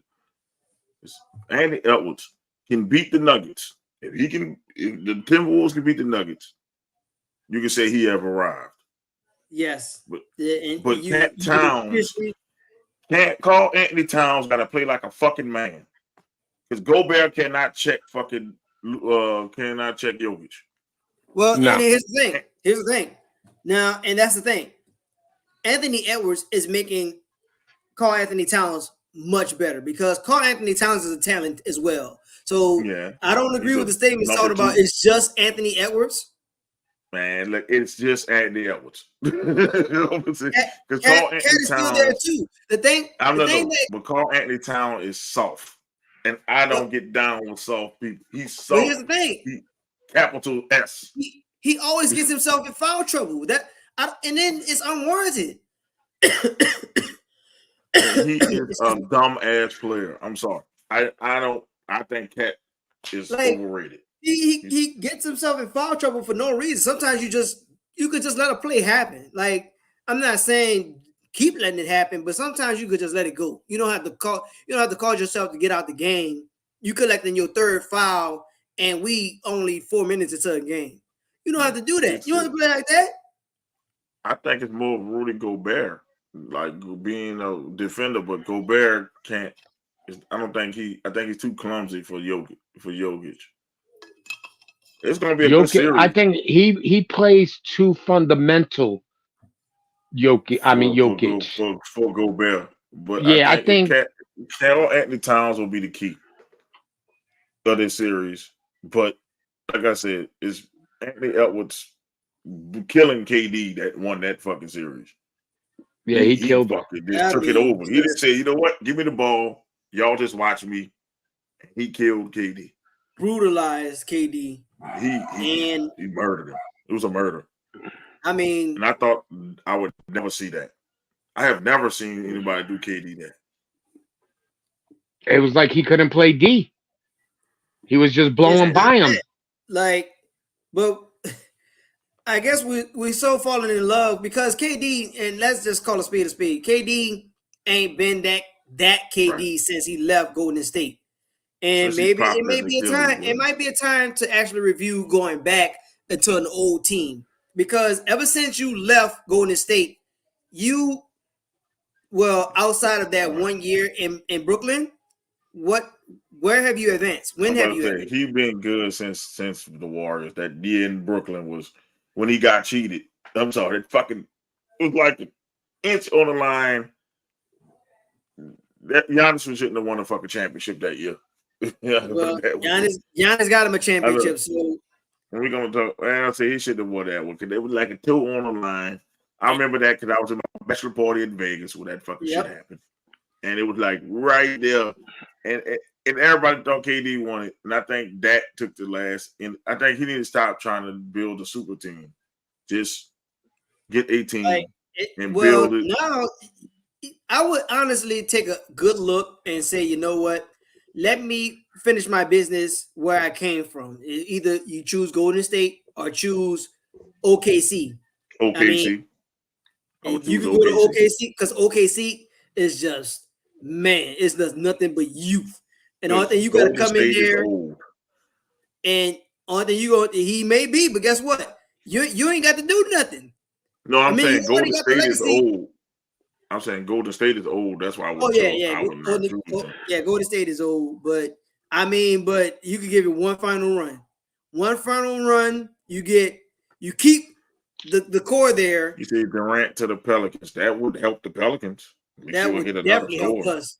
That would be awesome for us, but he needs to go somewhere with a lot of young talent. So the Pelicans will be in that thing too. Will be in it too.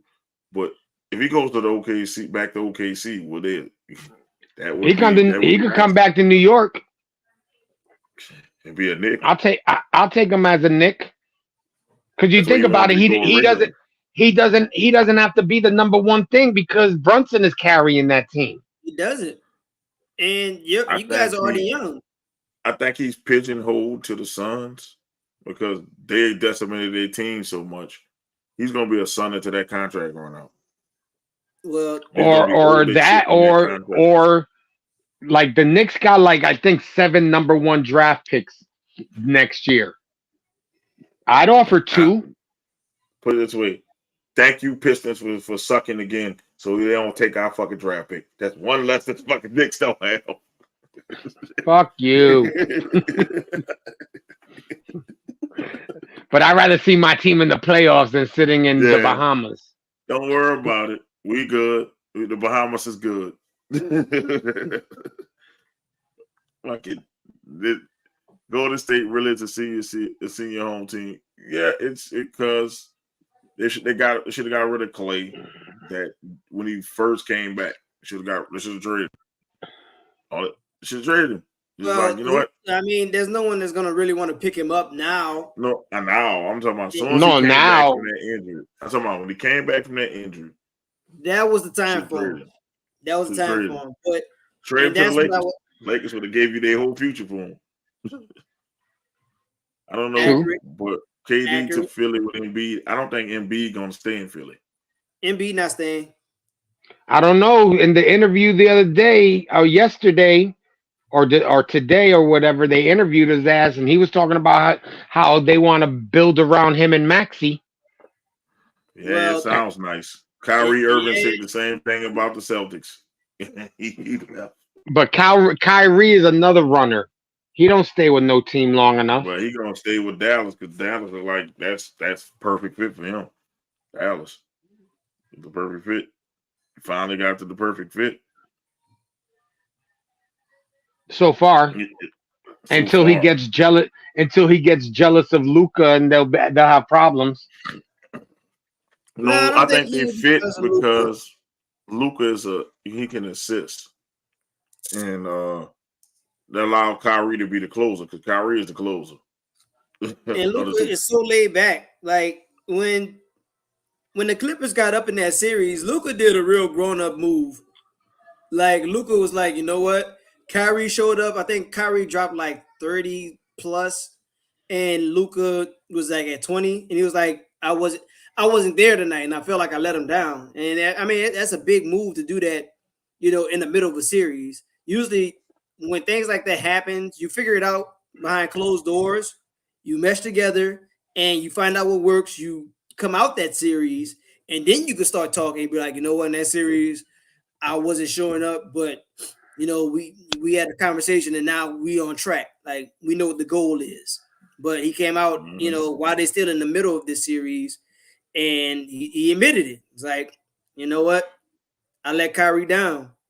And I mean, shout out to Kyrie, man, because Kyrie was just making it happen. Like Kyrie got 3 dudes all on him for some strength, some way, somehow he could still get this shot up. I mean, there's nothing more that you could have done to defend it. He's fearless. He really is. Kyrie is a show to watch, and I'm glad that he's coming back into that confidence, because you can see that it was kind of wiped out when he left Cleveland. When he left Cleveland, it was just like, I can still score, I can still do this, but I'm still trying to find what it is I'm looking for. And now it looked like he came into that, because I guess when he was in Cleveland, he felt like he was in LeBron's shadow, and he's like, I'm not a shadow player. I'm not a player that comes in someone's shadow. But LeBron is so larger than life. I mean, you can't help it. Like, even in this Lakers situation, the Lakers got so much young talent, but we can't focus on that because LeBron is there. LeBron is on the cusp of being a number 1 overall scorer in league history. Now he is, and now it's like, now what does LeBron want to do going forward? Everybody's want to speculate. Well, LeBron is talking about retiring. Well, no. Go ahead and retire. He's going to bring in his son, and he's going to run it back. I mean, yeah, but do you really think bringing his son to play for the Lakers is going to make the Lakers any better? I don't think so. No. I don't think so. I don't. Not at all. The kid's booty. If you look at his stats for this season, and they say he didn't get a lot of playing time, how do you bring in somebody that didn't get college playing time? You know what I'm saying? How do you draft somebody with 1 year college experience? But I can understand if you were scoring 20, 29 points a game, you had like 8 or 9 assists. Like if you were balling, then I would say, you know what, Genie Bus, draft his ass. But how are you going to draft somebody that had like 9 points a game or something like that? I don't even think it was that much. I don't think he did average 9. I think I can't recall, but it is a single digit. It's a single digit, and it's just overall. I would listen to the boards. The boards are saying it's not this year. Like nothing's wrong with that, because first of all, let's look at your track. Now, when you went into USC, and of course, people are going to look at you because of your name. But then you had health issues, and we weren't sure if you would play ball. And then, fortunately enough, well, Anthony said, Jay, it's not about the Lakers winning, bringing in Bronny. It's about Lakers again making history with LeBron and Bronny. Right. But the Lakers aren't going to make history. Right. Hold up. Before we get in for the doc, you got somebody you got to introduce. So we've seen somebody come in the green room. Yo, all right. Finally. Well, I would like to introduce you to my oldest son, AJ. College student, college athlete. I didn't get anything. He just told me, look, I'm a dip in. So this is me introducing the world to my oldest son, AJ. On this show, he'd be known as Little Doc. All right, cool. That's cool. Put it this way. What's up, AJ? First of all, we need to know: are you the one that's in charge of Doc's burner account? Because we keep seeing this keep coming up saying Doc is great. Then he said Doc is God. They had what? That is Doc. not him. No, that's not me. That's not me. We had to try to kill it.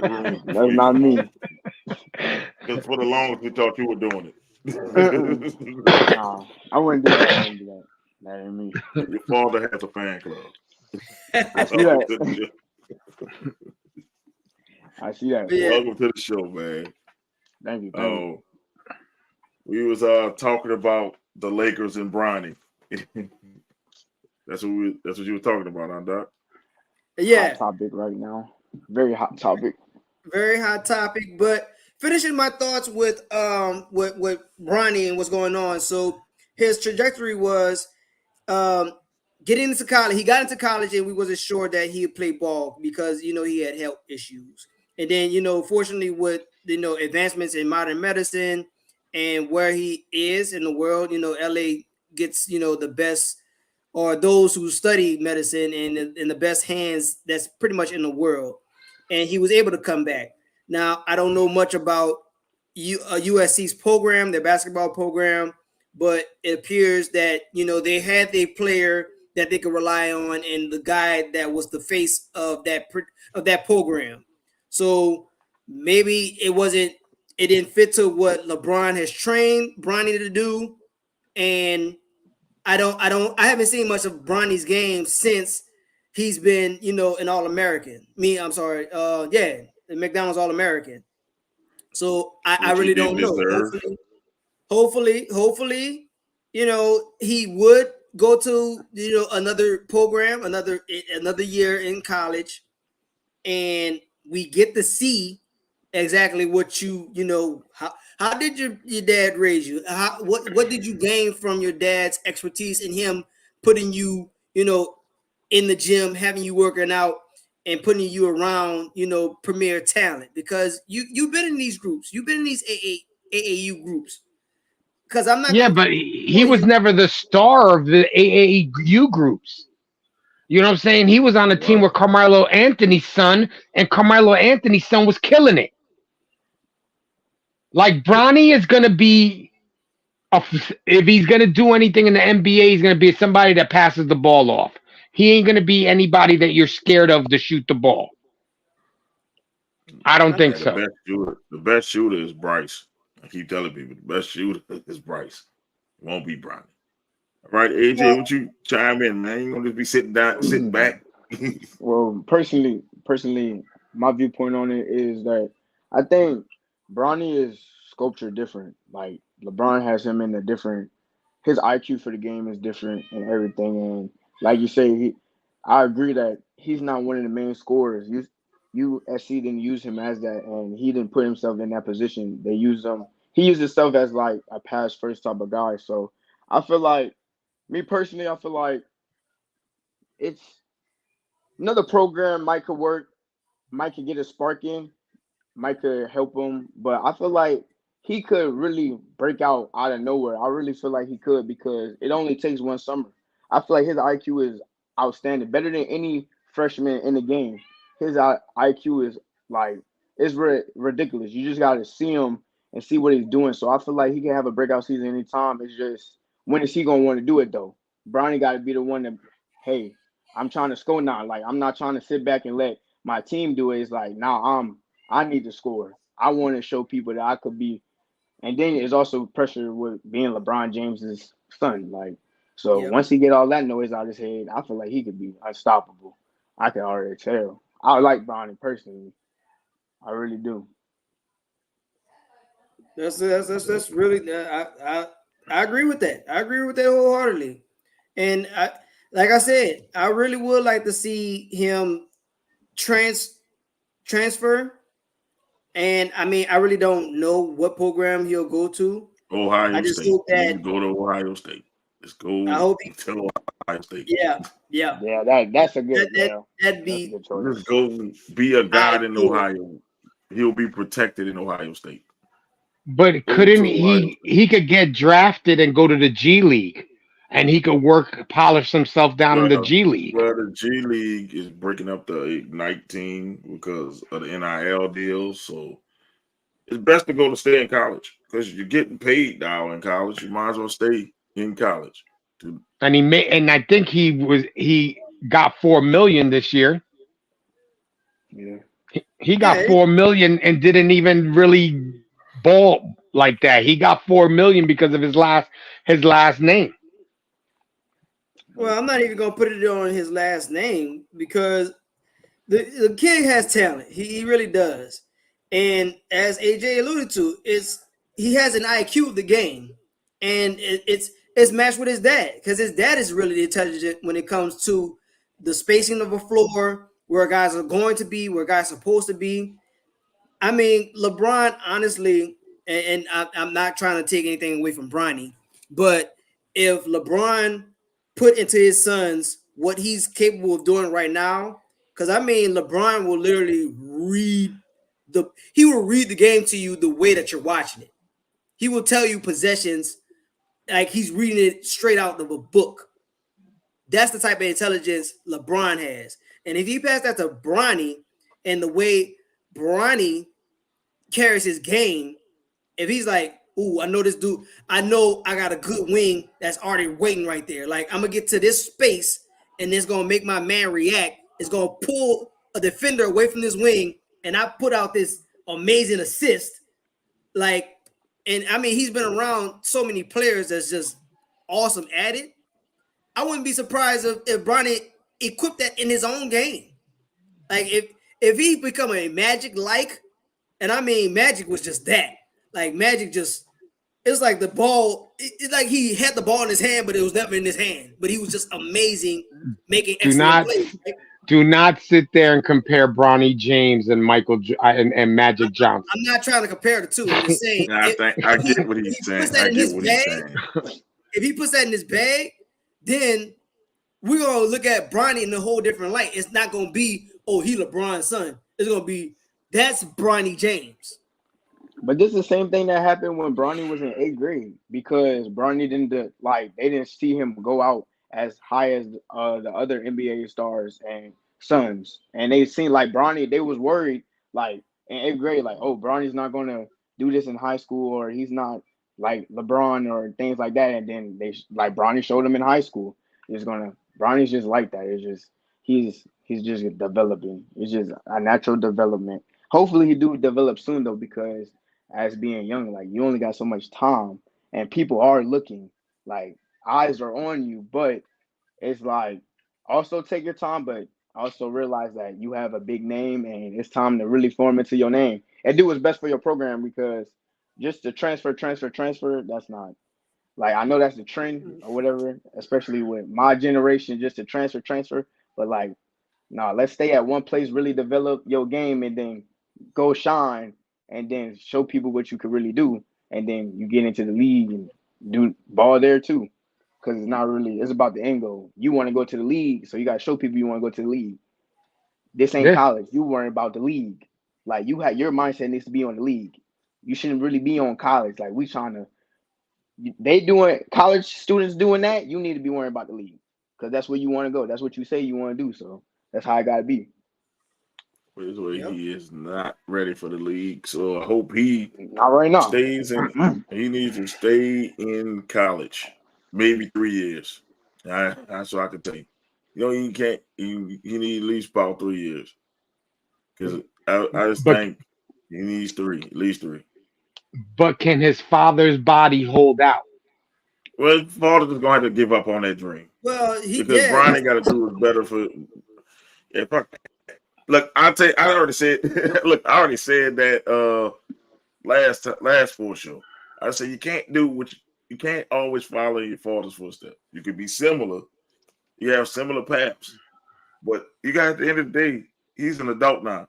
He can tell. Look, he could tell his dad, look, I don't feel comfortable going to the NBA. I don't want to ruin my career. look, you're just going to have to grill it and eat it. Either you can try to play these next 2 years, or you're going to retire.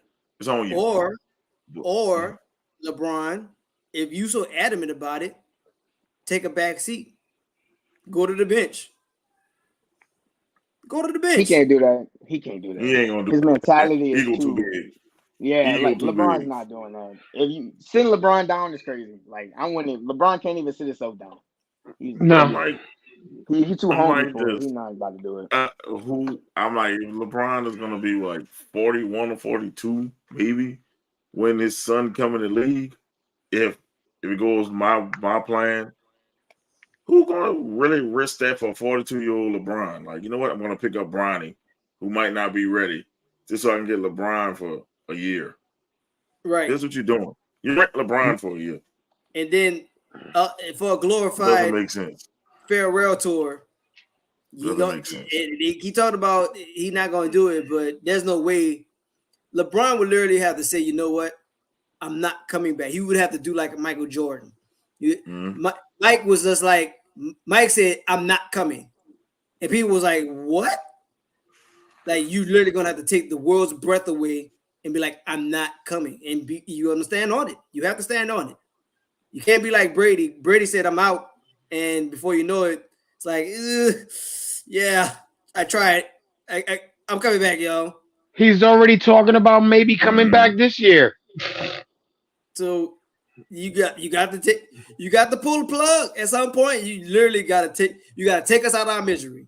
Like, just be like, I'm not coming back. If you don't want the pageantry, you don't want to be treated like, hey, come on, Eric, it's LeBron.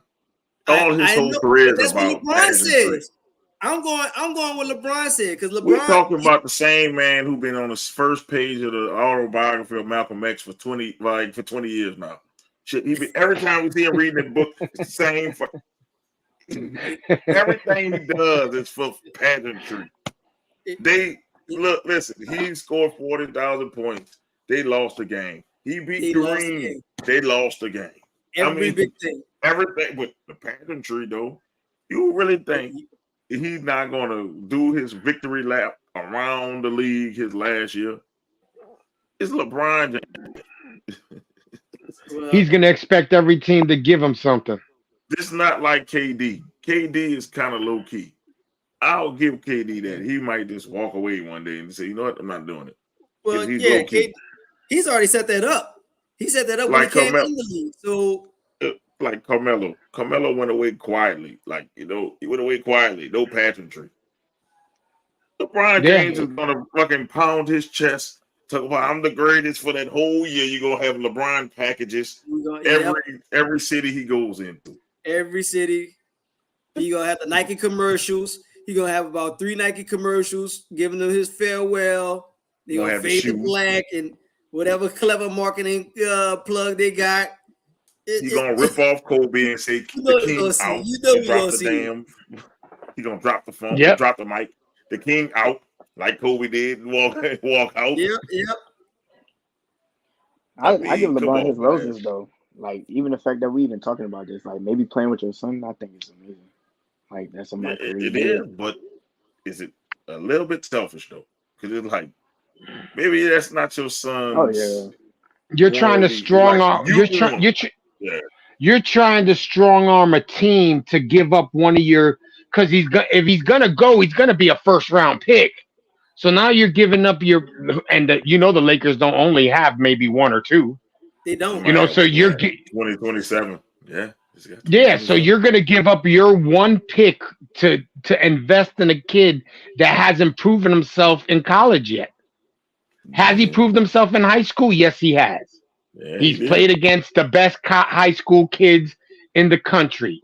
But what he did this year at USC doesn't warrant a draft.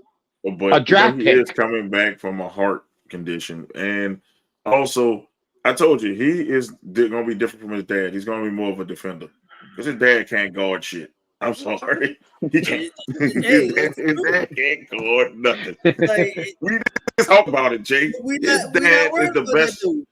His dad is the best chase down blocker in history. You know why you're a chase down blocker? That means the man got in front of you. That's what that Yep, means. he blew by your ass. Down block, he blew by you. So I'm trying to tell people Bronny could be a great defender. I probably think about Lonzo Ball before he got hurt. That might be Bronny's ceiling.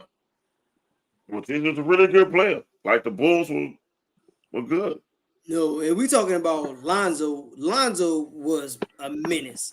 When I'm just Lonzo, saying that's his ceiling. His ceiling could be Lonzo Ball. I Don't like look that. LeBron. Look Lonzo before the injury. I like that. I like that. He's a good player. It's a good player. His floor could be garbage can juice. But, Yep. but his ceiling could be Lonzo Ball. I'm just saying. I'm like, if he could be Lonzo Ball, a person that plays defense, great assister, can hit some shots every now and then. Here and there. That's perfect. But he's got to do it. You know what I'm saying? He's got to show us that he could do it. He's What he already a better did, defender what than he his dad. did at the high school level. Now he has to adapt to do it at the college level.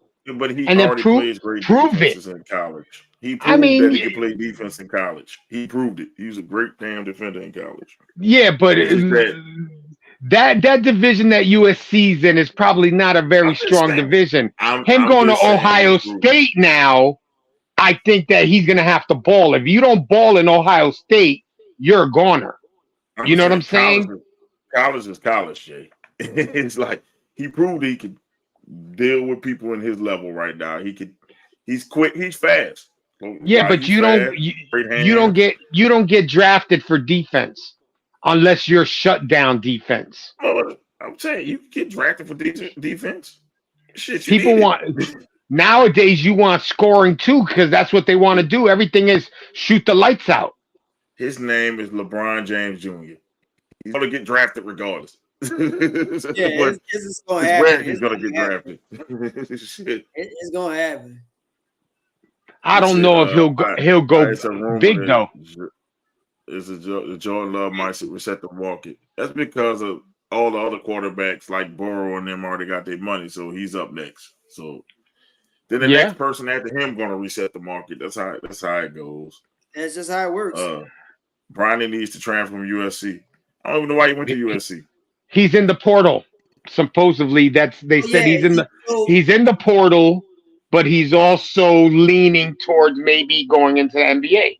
So yeah, he made himself draft eligible, and he put himself in the transfer portal. So if one doesn't work, he's going to do the other, and hopefully, and this is the professionals. I don't know how that system works, but the professionals say that he's projected for next year's NBA draft.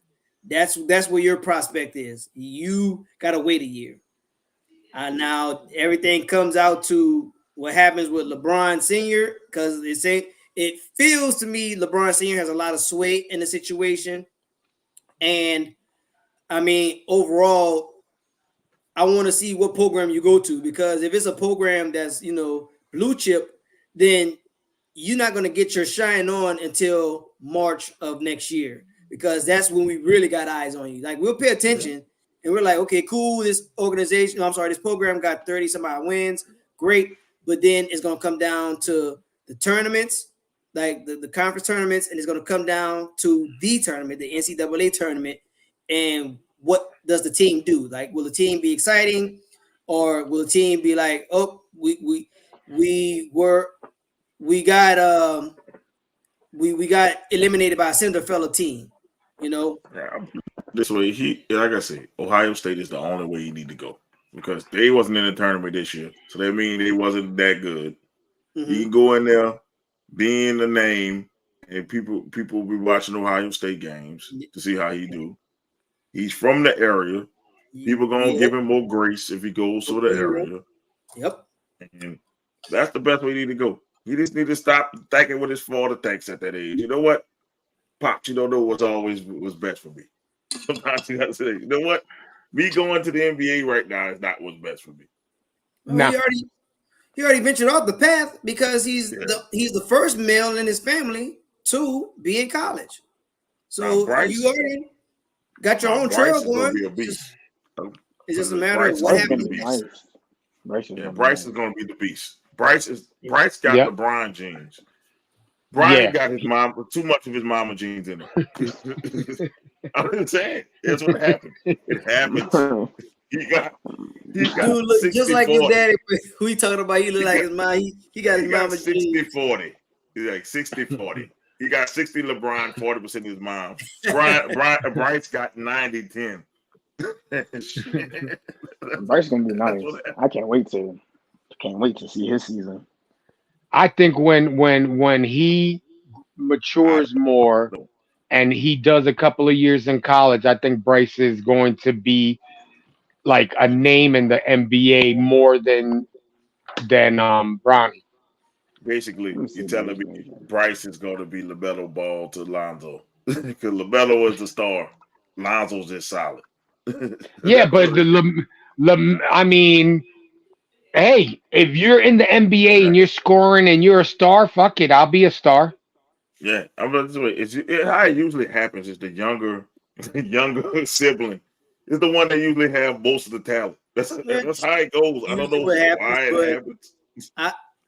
I'm not even gonna hold you. Now, LaMelo had a lot more poured into him than the other two did because they created that league. Well, LeVar created that league when Lonzo got drafted.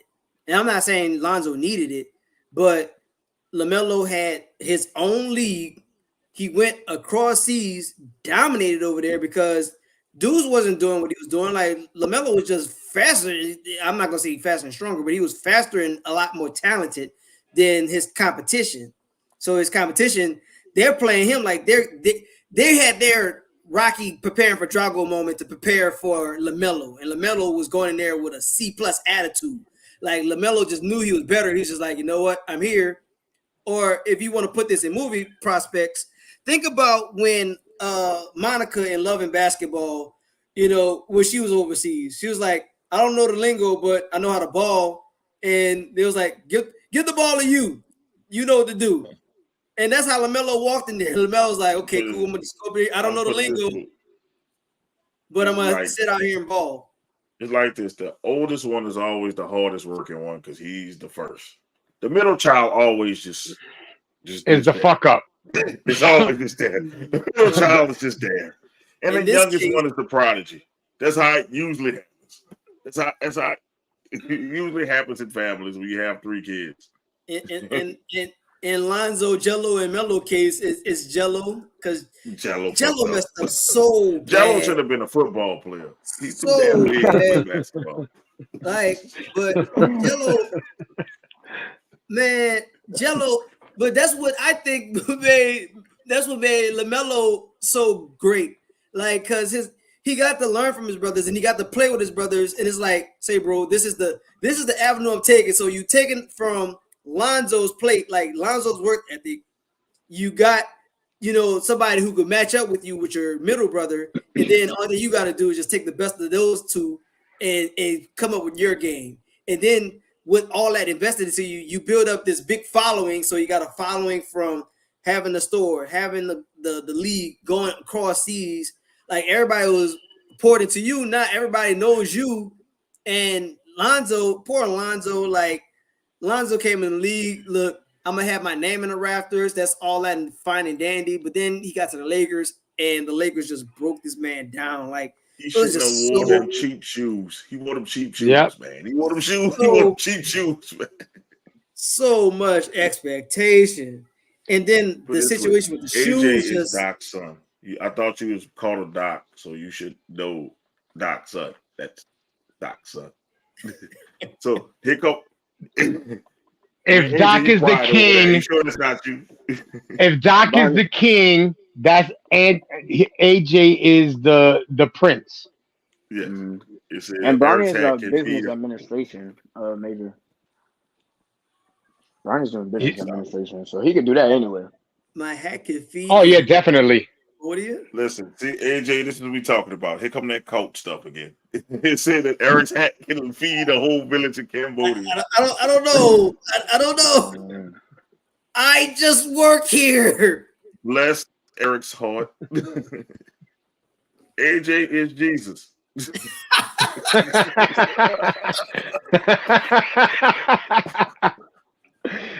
Yo, What? we need to get Lala to throw some sage on this show because Oh my goodness! What is going on here? he Eric, said you were control your God. fan club. Control your fan club, Eric. Golly. Y'all some wild boys over here, man. Look, hey, Come on, man, yo. Oh my God, Eric, God, Jesus. And what are me and Mo are disciples? off the What? chain. I guess We- so. Off the chain. I guess so. Yo, if I'm gonna be a disciple, I gotta be Judas. Oh yeah, you're a hater. I'm a hater. I gotta be the Judas. I gotta stab Hey. somebody. I gotta be the one that say I don't know him.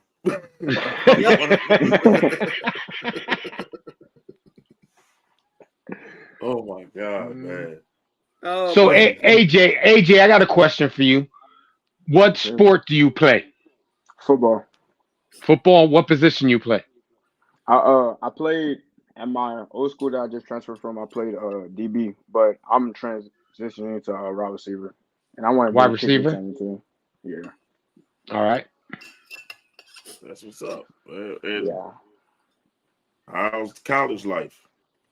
College is just it's different. I'll say because it's definitely different from high school. Like high school, it's just like all you got to do is go to school, go to practice, then go home to family, and then cooking stuff for you. But like college is different. Like college is like you got to go to class, then you got to go to practice, then it's all on you. So if you don't wake up, it's on you. Got to run extra. Oh yeah. Then you got teammates that you got to account for, roommates. You got to live with different people. So it's like you got to get adjusted to them as well. Then it's like we all in the same situation. So we all trying to just like, we just young kids don't know how to do nothing and just trying to put all our minds together. So I say it's a great experience though. But I transferred to a bigger school because I wanted to play. Like I just wanted to work harder and play at a bigger school, and I also wanted to change my position too. So And they wouldn't let you change it at your other school? no, they would have. And I talked to my coach about that. He was saying that like he thought I had some good, good, and it was. He said I had some like good routes, and he said I just keep working at it. So I was like, okay. And then I wanted to be closer to home too, so I was just like, well, I transferred to a bigger school, could play. It make me work harder anyway. Yeah. Play at this bigger school, get on there. If I gotta walk on, I do what I gotta do. But I don't mind being a AJ, we walk can on. talk I don't off mind none of camera. that. Don't do He don't like want no. Mo. Don't do go. like Mo. Best Don't college be like parties are. Mo. Don't go to no parties. Best college Don't parties be are. like Mo. Mo failed his first year in college because he went to college parties. Don't be like me. Hey man, trust me, they gonna let you know anyway. Even if you don't, I don't go to parties like that. Ooh, But sorry, I know here, where they Eric. all at. I know where they all at. Do make sure you're doing your studies. Don't get caught Oh up in yeah. college life. Yeah, no. well, that's the Don't thing do about being AJ's parent. Going with him on these particular these tours, and the school he was at first, they kind of rolled out the red carpet. And honestly, this is my perspective, and AJ most likely to tell you, but I honestly think he made someone who's in his corner forever, a coach who's going to be in his corner forever, besides his parents. His coach at his first school, like even when he was coming up to the decision when he wanted to come to the bigger school, he had to sit down with the coach. And AJ, I'll let you tell the story on that. You can share your experience on that. Oh, basically, I was coming up with a decision because my mom went to the school I actually attend now. So, and I was seeing them and I like their program, and I was just like, man, I kind of want to play I want to play for them. So I talked to my coach about it, and he was just like, you could do what you want, but you have to like understand that it's gonna be different because it's not like going to be like here. It's a bigger school. It's going to be more people. You're gonna have more competition. But he was saying like if you want to do it, you got to do it. You just have to, want to do it. But he was like, also, if you want to stay here, you'll always have, like a seat here. We know you, we trust you. So, and the program I was at, I think the program is good. Like, it was a new program. It was a new D3 program. They'll be playing their first season this year. So like everything would count. We went 9-1 last season, but nothing counted because we wasn't official yet. But now they're official, so Okay. they're NCAA D3 now. Everything's official. It was a great program. It was just it was new. So I'll say I give them the next 2 to 3 years. I feel like they're gonna be beyond great because as I was leaving, they was getting so much money and things, and the coach was just helping in every which way, and was really grateful for that coach. It was just different. I'll say it wasn't even a team or anything like that. It was just different aspects that went into the transfer. It wasn't just about football that went into it. So, but I love the coach, and I love my football teammates up there. I still talk to him. The coach just asked about me the other day. I talked to him. I'm gonna reach out to some other ones too, cause I want to definitely get some extra work. Cause going to the bigger school, way more competition, and everybody's definitely bigger than where I went. So I have to change the mindset of what I want to do. So basically, you're gonna have to hit the gym to bulk up a little more, work on your speed, and work on your basically your receiver's tree. Yeah, I'm gonna If have you're to gonna work be a on receiver, everything you're gonna have to learn that tree like that. I'm gonna have to yeah. work on everything. I'm gonna have to work on the IQ of the game. I've been looking, me personally, to help me get into it. Everyone looks at like, my generation, they all look at like everybody knew, but I took it back. Like I always want to take it back to learn the history of the game as much as possible. And like I didn't know as much because at just playing DB is like, your Deion Sanders, love him. That's all I was really watching. But now I want to really take it back. So I've been doing more research on it. And uh my favorite player though is Reggie Bush. I love Reggie, like everything about Reggie Bush. I love I him. wonder Even though he why. played running back, I love him. I wonder why. Love Reggie Bush. I wonder why. When you go on a college tour, what's important to you? When I go on a college tour, I say the most important thing. I went on a couple. I think the most important thing. Okay, so at the time, I'll say the most important thing was how does a football team look? Is it a great education? And is it safe? But now, actually being in college, like no one, come on, like now knowing what's really going on, I would say living conditions, one, dorms. I got to know how the dorms look. I want Oh to yeah. be put in a great living condition area, of course, too. I want to have things close by, like stores, grocery stores, auto zones, gas stations, things like that. What's another thing I say important? I think something that would really sell me though is how everyone engages, like the format of the school, because a school that is, I feel like, is well mannered, and a school like that has the bushes outside that's well, mannered. Everything's cut nice. The grass is cut. The people, Yeah. when you're walking around, they say, "Hey, how you doing?" They're not like when they see you Yeah. on a tour, they say, "Hey, how you doing?" The tour guides, what are they doing? Things like that. So I say that really sell me because that just tells you who you have around the community. And some schools they didn't do that, and it really is No, there like ain't that. no Like when you time. get in school, it's hard. It's hard, bro, because they will not help you. But when you go to a school where everybody's asking like, "Hey, how you doing? What can I help you with? Are you looking for something?" That school is most likely going to be the better school for you because they're going to help you with anything you can, and they're going to try to help you succeed as much as possible. So that's the most important thing. I say manners. Like you played football in high school for 3 years, then college, everybody bigger and faster. So information technology been, I think, since then. See, I wish the only thing about my high school is that I wish I played all 4 years. I wish I would stay solid to my school and play all 4 years. I feel like I would have been way more developed. But like, I'm not going to use that as an excuse because it's crazy that I made it with only having 2 years of development from the school. So imagine what I could do now. But if I had my 4 years of development coming back to seasons, I would have been. I feel like I would have been. I would have been really good. But I'm still good. We just gonna work it. That all it is just a journey. Like you say, like everybody takes their own path. You can't like y'all was saying, like LeBron and Bronny. You can't Bronny can't take the path of LeBron. He gotta take the path Nope. of Bronny. Yeah. You know what I'm saying? He can't.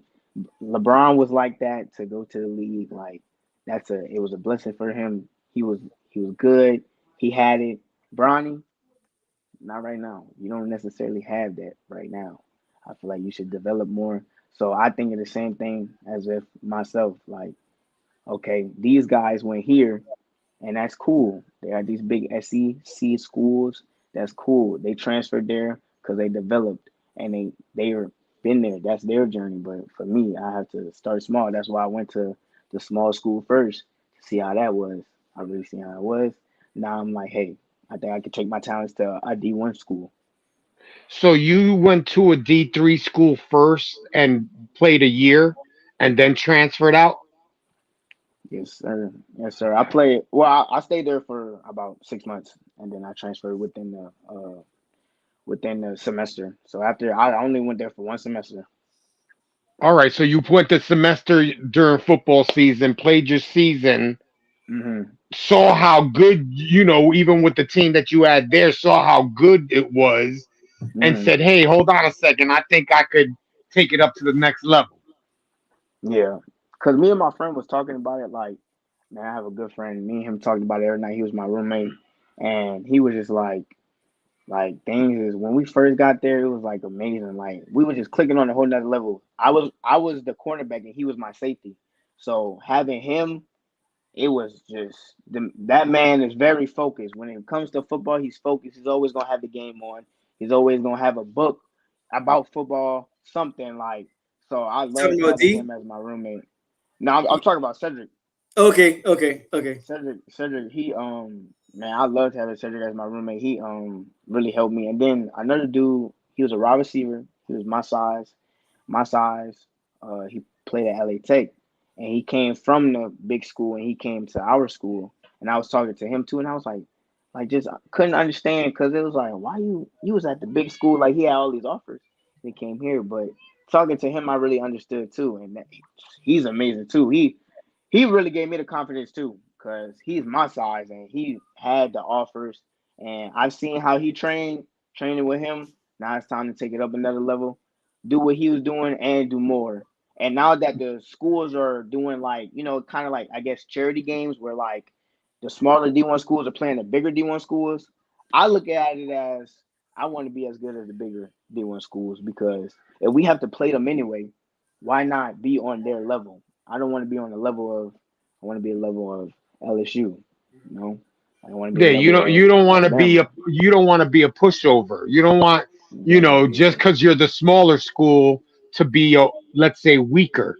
You want to Yes. be able to bring Cupcake. you want your game to be at the level like you're saying LSU or Ohio State or whatever like that.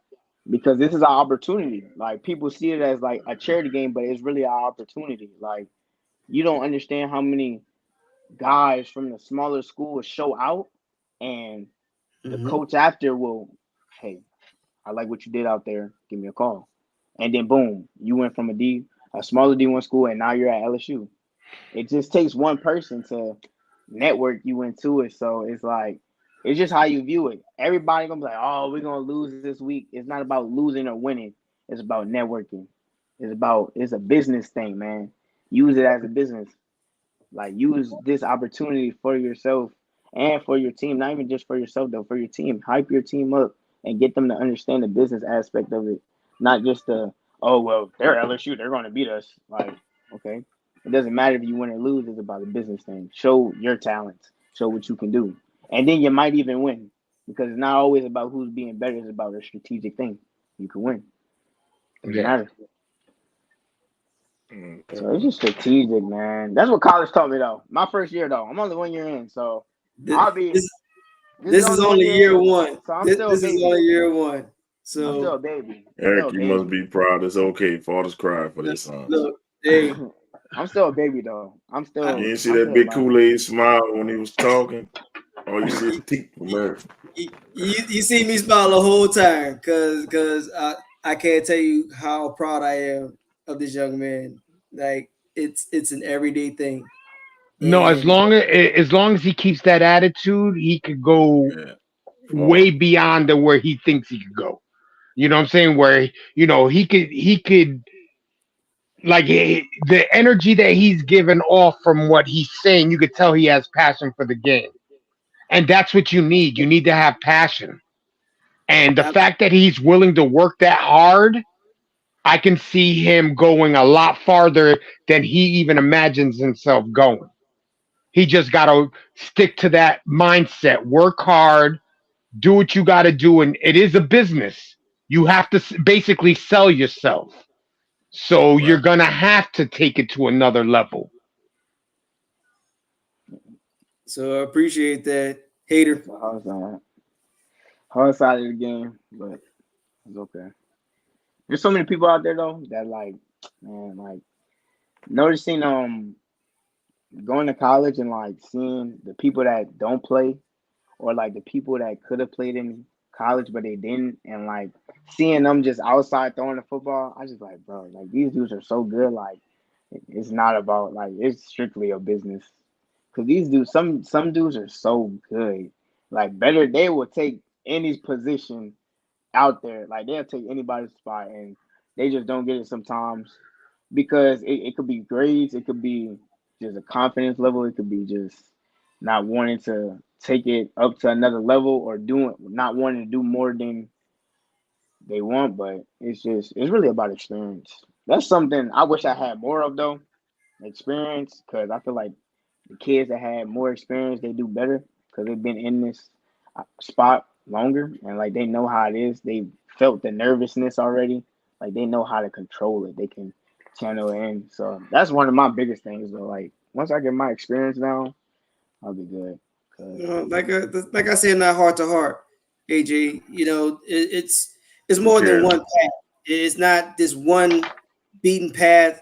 You could possibly create a trend yourself. And I'm not saying that it won't happen. It just might not happen in the immediate future. So let's just say tomorrow. I guarantee you, Andy, he don't want to play with the trash ass Commanders. I was just about to say that. I was just about to say that. I guarantee you, he ain't going to Washington. You better come off with that. Nobody wants to play for that. Yeah, I ain't picking the Commanders. If I had to pick a team, who would I pick? I probably would pick. Not even because I would pick the Saints though, because come on, like that's my hometown. Like I ain't gonna do anything. Man, if I can bring my talent to the hometown, I'm gonna bring it to the hometown. Exactly. But I'm gonna bring it to NOLA, of course. But if I had to pick somebody other than the Saints, I'd probably go. Right now, I would go to the Texans. Oh, I would go to the Houston Texans. I would love to play with them fresh legs. I love to play with them. Them rookies, well, not no rookies anymore, but those young dudes, I love to play with them. Like Tank, that young team right there. I would love. I'd have lost it. Hey Jay, I'd have lost it if you just said Lions, bro. I'd have lost it. I'd have lost it if you just said I played for the Lions. I was hoping for him to say the Jets. I was hoping for him to say the Jets. I was like, hey. But honestly, I would play for the Lions too, though. I'm just saying, Pops would have popped up Lions out of nowhere. If you just said, man, I would play for the Lions too. Dad would have popped up in here. Lions nice too. Lions. That would have been funny. That would have been funny. Oh, you thought he was going to say Commanders, huh? Super Bowl. You thought he was going to say Commanders, huh? Nobody. Come on, man. I'm not going with the Commanders. No, I'm sorry. Nobody want to play for Scottie Pippen. He's trying to win games and win championships, not be in the bottom like the fucking Giants and you. Come on, man. I'm not even looking their way. Bring back the Scottie Pippen Indian logo, then y'all might start winning some games. Maybe we'll be nice to you. I don't even know. Scottie Pippen with a perm. The That was their Jets doggone nice logo too, for years. The Jets are nice too, though. I love to play with them too.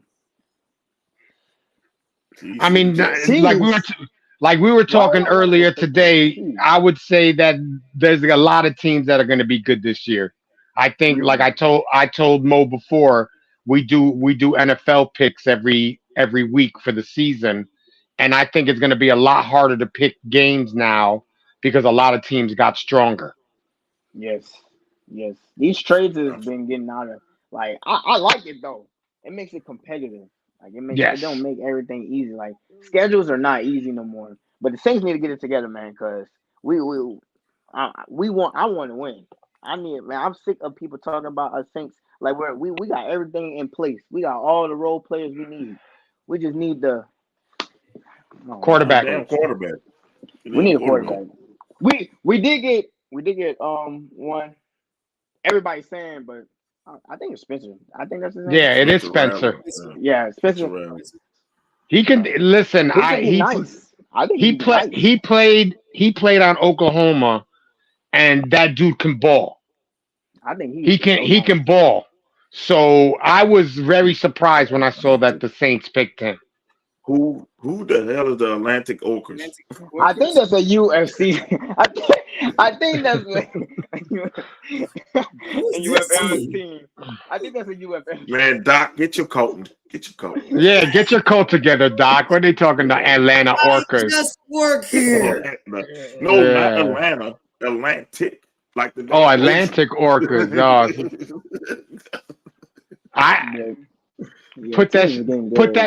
Put that cup down.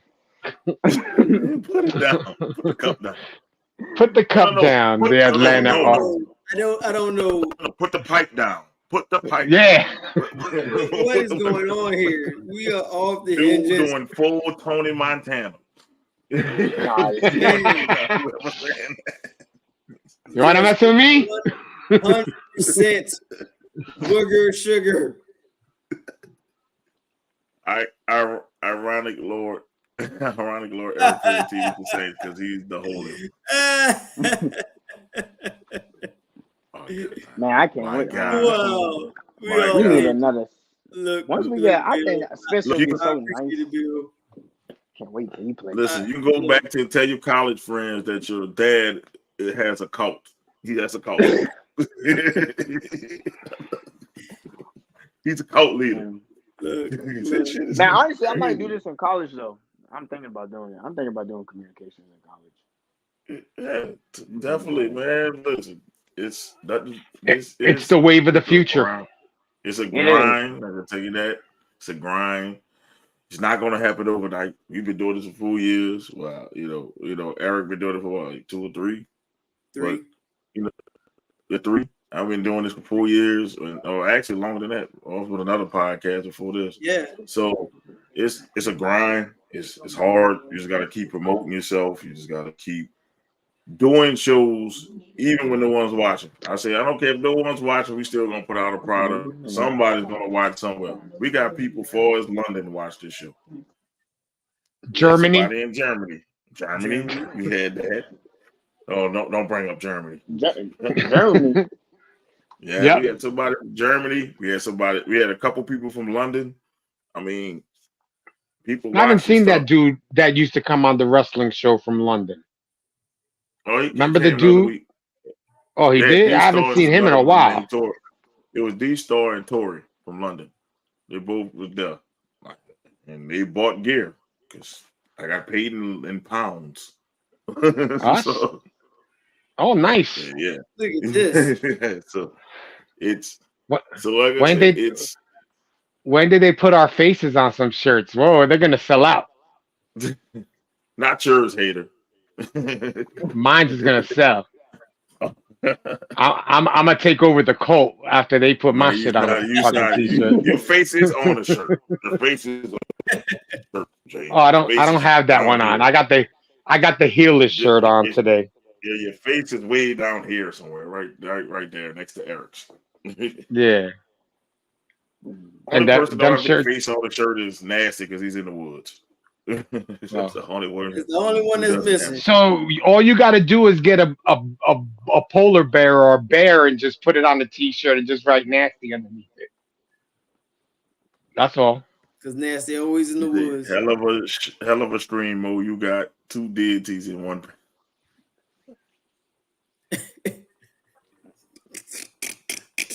Man, you about to get I don't want to get struck by lightning, man.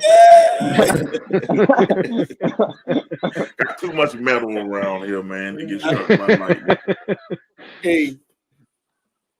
Bro, I need the Saints to just not have our Falcons games be so close.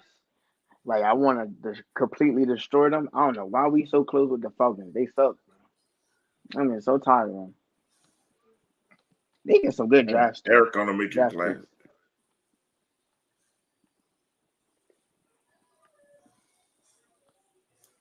Control your code, Eric. Man,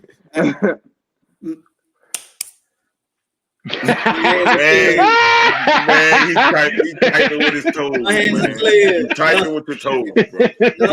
Y'all know better. This man typing with his toes. He texting with his toes, man. I don't play with the Lord's name out here. Don't be better than that. I think that would be the last person I would say would use the use the Lord like that. I would never have thought Eric would do that. I think I really think you have a cold. Yep. Oh, what you think the Saints gonna go this year? 9-8. Sorry, I have a very low expectation until they prove me differently. See, last year I came in my head. Yeah, we're gonna be 12 in this. We're gonna be 11 in that, and we got 9-8. At least you didn't do the Izzy. We're gonna get 10 wins this year. Well, not with the Giants. Not with the Giants and no weapons. If they can't get 9 wins, now last year we had a 3rd place schedule. This year we got a 2nd place schedule. So if you can't give me at least 9, then it's seriously time to start consider who's under helm here. Because Derek Carr, don't make me get the shirt. Do not make me go get the shirt. Yo, if you don't have a winning season, it's time to get rid of your coach. Plain and simple. I got the shirt right here that says "Fire Dennis Allen." You know, I got a shirt. It's like, I'll stand behind that. I keep the shirt next to me. I wear the shirt underneath. When I go to the games, I wear the shirt underneath the jersey. So the shirt football? Always with me. What is your first pick? Oh, my first pick idea? I do fantasy football. Well, I used to. I didn't do it this season, though. I mean, last season. I might do it this season. If I had to pick, like, one person I kind of want on there, I want Debo Samuel on there. That'd be my fantasy pick. For your number 1 pick would be Debo? At least guaranteed, because Debo will give you 25 in a heartbeat. Like, I don't know. Debo just giving me justice. I think for my if I had a choice to have a first pick, I think I would go with Justin Jefferson. Yeah, that's what I was saying. Yeah, Justin. But they got to see what JJ McCarthy does. That's what I got to say. Right. With that. But see, me, every time I do fantasy football, I'm always the last person. So all the good people take it. Jefferson's going to get taken. You know me. Patty Mac by 5. I'm telling you, Patty Mac is by 5. With these full 2 receivers, give me Patrick Mahomes. Sorry, hater. He might give me 50. He might give me 50. He would. With these 4 2 receivers. I hope they break his leg. Wow. You know I don't like Patrick Mahomes. I say Eric name and I won the lottery. Y'all keep laughing. Tis. Well, Eric. Can I need to win the lottery? Shit, hell. If that's how easy it is to win the lottery, I wanna. Oh shit. What's up, High Life? What's up, High Life? High Life. Good. That's D, but man, I gotta pull double duty tonight. I I gotta go on another podcast. I just got invited to go to another podcast. Yo, Aren't you supposed to Nice. wrestle that dude, or are you supposed to go against him because of the picks The for picks. for the belt?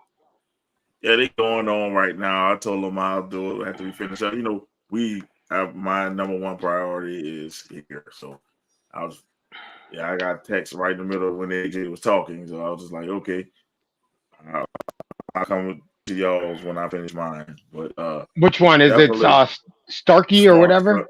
smart psychology podcast. I'll be on their show, getting the picks, talking shit. That's what I'm gonna go talk shit too. I'm gonna go talk shit too then. Jay was in my wrestling action before. That's the same person. We did this joke already. Who did this joke already? We see this joke. Corny. Couple months ago back. That shit was corny. Yeah. Next. Yeah, you were serving fried rock while in your damn restaurant. Yeah, that's why they shut it down. Now let's go to man, God, like here come the troll. And also, AJ, you got to deal with trolls. Here come the trolls. You know, people sometimes like. But the trolls could be fun. Yeah, dealing with trolls could be fun. See, I would have. Or you can have cults like Eric had. Hey, look. I'll make sure I do it with a friend. I like that. Like trolls. Yeah. Just he'll deal with that one. Here. That's crazy. It's on the shirt. I just work. Yeah, here. but you don't work here because you always late. Like the hat. So the hat what it is? So what it is that you do? But I'm here. Am I not here? I mean, all right. Today you're here early. I'm here. I'll say that. Early. I'm here. 44 minutes is early. Early. And guess what? That's early for Eric. And guess what? I was out with AJ. I was out with AJ who was on. Don't blame it on the air. Don't blame it on the kid. Yeah. You always late. You had to. You trying to use him as in a crutch. That's not. I'm not using him as a crutch. I had to get some pictures in. Man, it's really EJ's fault. All right, he's always late. It's really EJ's fault. Trying to make him the next. I don't even know. I don't know what he wanted me. Guess what? Let's put it this way: we have this banner ready every time we do Friday show. We have this banner ready. It's ready. We have it on the. It might as well be permanent. It might as well be my graphic. That's my graphic. I got a graphic, Nasty, and I won't lose it.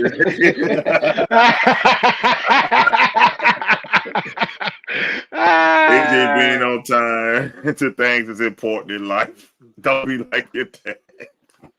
Let him know, Anthony. Let him know. We're gonna have to make a graphic for Doc Eric. The cult of Doc's graphic being late. No, we need to put up a wanted, like not a wanted poster, a missing poster with his face on it, missing. Doc is late again. That should be your shirt. Yeah, his face on a wanted poster, on a missing person. Your shirt. Doc might get 2 shirts. Fair. Well, you could put the design on the back. You could. Yeah. I got a question for you, Doc. If What you you had if you had the ability to pick up your phone right now and call anybody to the department, any QB to the department and play for the Saints next season, what QB would you specifically call? It could be somebody in a draft, or it could be a free agent, or I already know what he's gonna say. I already know what he's gonna say. Say who I think. You better say who I think you're gonna say. The panel already knows, but I'm gonna go a little bit off on that. I honestly, this is me. Like, if I coming off the top of the head, I would call Lamar Jackson. And what? I do that too.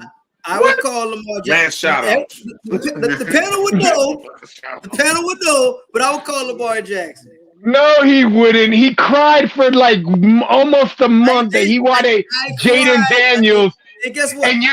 And he's the younger version of Lamar. Well, look. That's true.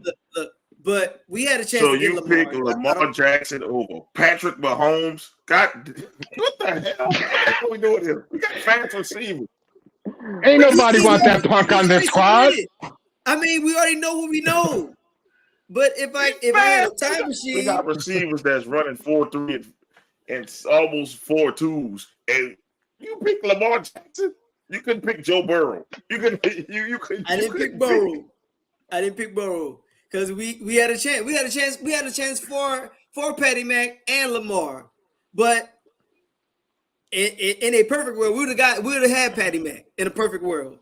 But we actually just gave up and said we're gonna pick somebody else over Lamar. I would take that. If we would get Patrick Mahomes, we would have a whole new roster. Like everybody's on the roster, it'll be completely switched. Patrick Mahomes except for those receivers. No, you need Olave. Olave is a good receiver. So yes, he'll take Olave. Yeah, he'll take Olave. And Shaheed is fast. Yeah, you need speed. You can keep going. Patrick Mahomes would clear out everybody. He is not. He wouldn't.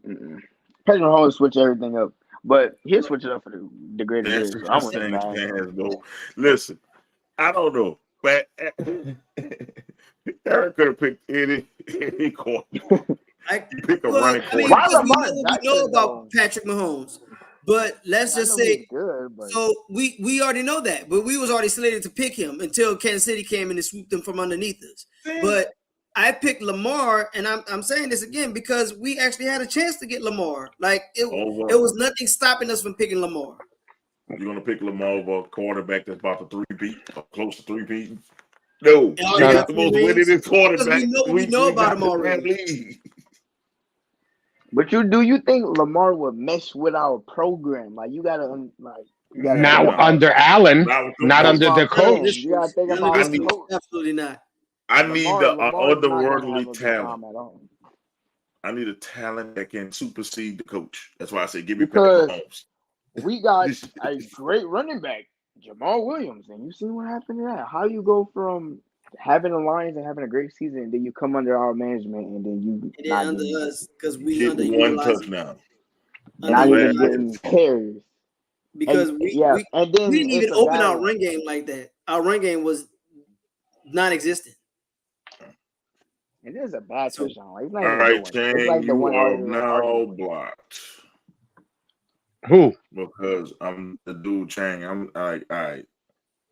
We're not doing that disrespectful stuff. I just blocked it. Don't worry about it. He's blocked. Another one that came to attack the hater. Not the hater. He was attacking you, but I didn't know that. She's not gonna attack AJ with that stupid shit. That's why I did that kid. Nah. Yeah, nah. We not doing that. Really thanks for the view, but adios, pendejos. Yep, adios. We're not doing that. He's a guest. We're not doing it. Lamar will never win a ring. 50 push-ups on it. I mean, this is a long term one. I mean, so we're gonna have to keep up with each other, Anthony. Yeah, we're gonna keep up with it, man. I mean, shit. Anthony will stop watching as soon as they win it. I don't mind. You know what you listen. I really don't. You say he'll never win a ring. Maybe he go to a team as a backup later in his career to win a ring. Then you lose. Right. I mean, and then this will age pretty badly for you. So age like milk. Oh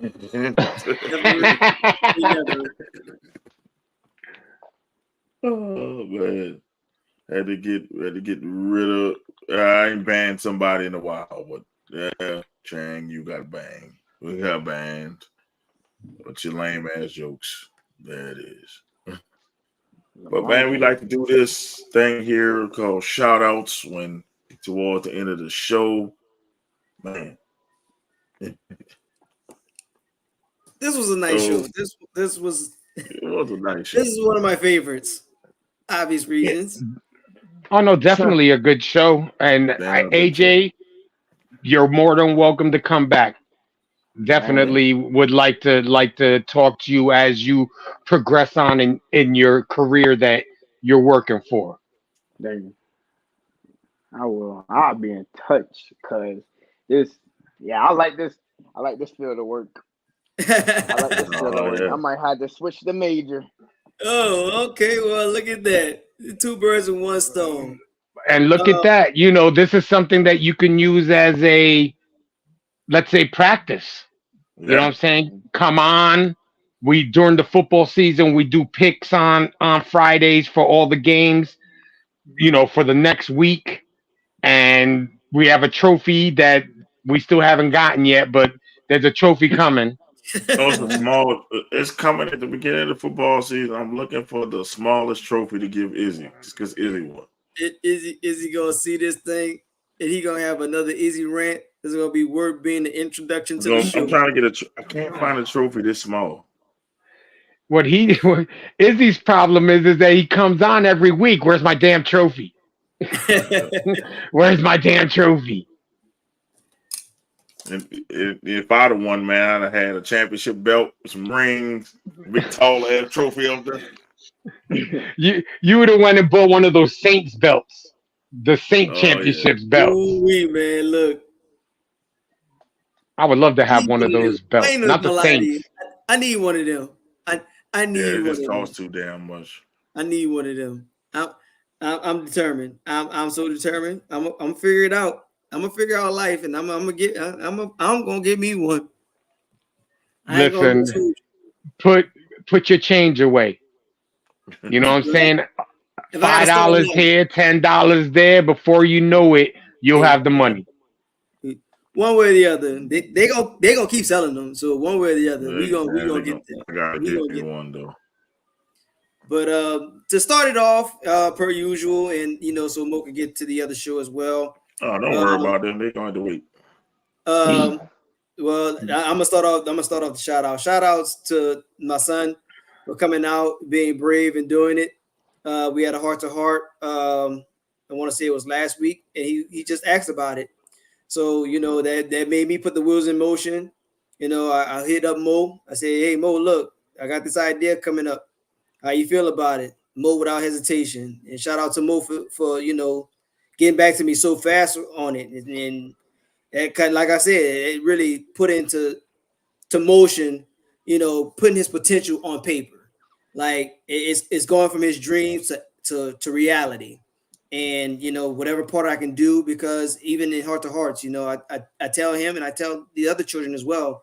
I put my heart into it. I put my heart into them.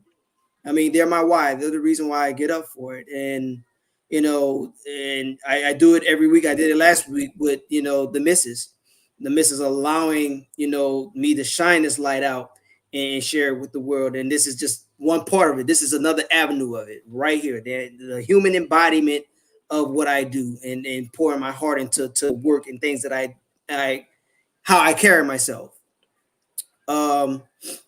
With shout outs to those in May, because we're in a new month.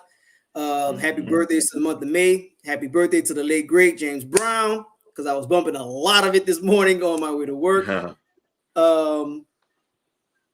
Okay. I Thanks bet for the you view. that's what's his Chang. name. Ching. Yeah, that's Chang came Also, back. you understand? I didn't block while Doc was talking. I didn't block 6 of Chang's accounts. Wow. Yes, indeed. And Damn. Burn that count. I was gonna say Miss Bitch Burn ain't that coming account. back. right. That ain't Miss Bitch. That ain't Miss Bitch, because Miss Bitch loves Eric. The things they was saying could got our channel removed, so that's why I'm banning it. I normally don't ban it, but if you say something, Yeah. That's all putting in. we We're can't trying do to it. Can't trying have to it. grow the product here. We're not Can't have slowing it. down for nobody and nothing. Because and I've said it before, and I said it last week. We're on our way. Like it's not even that we're on our way. We're here. Like this is something that I look forward to doing, and hopefully to do it for time to come. And while we're talking about working, shout out to public service workers, because this is you guys' month as well to have acknowledgments. And shout out to coaches that don't get a fair shake, because I kind of alluded to it earlier. Darvin Ham, Coach Willie Green, just to name a few. Like, you guys coming out here, and you guys, you answered the bell. You guys stood up to the task. It may not be what you wanted, but at least we know the type of work that you put in, and it obviously its influence is very influential. And just keep your head up. This don't stop. This ain't the end.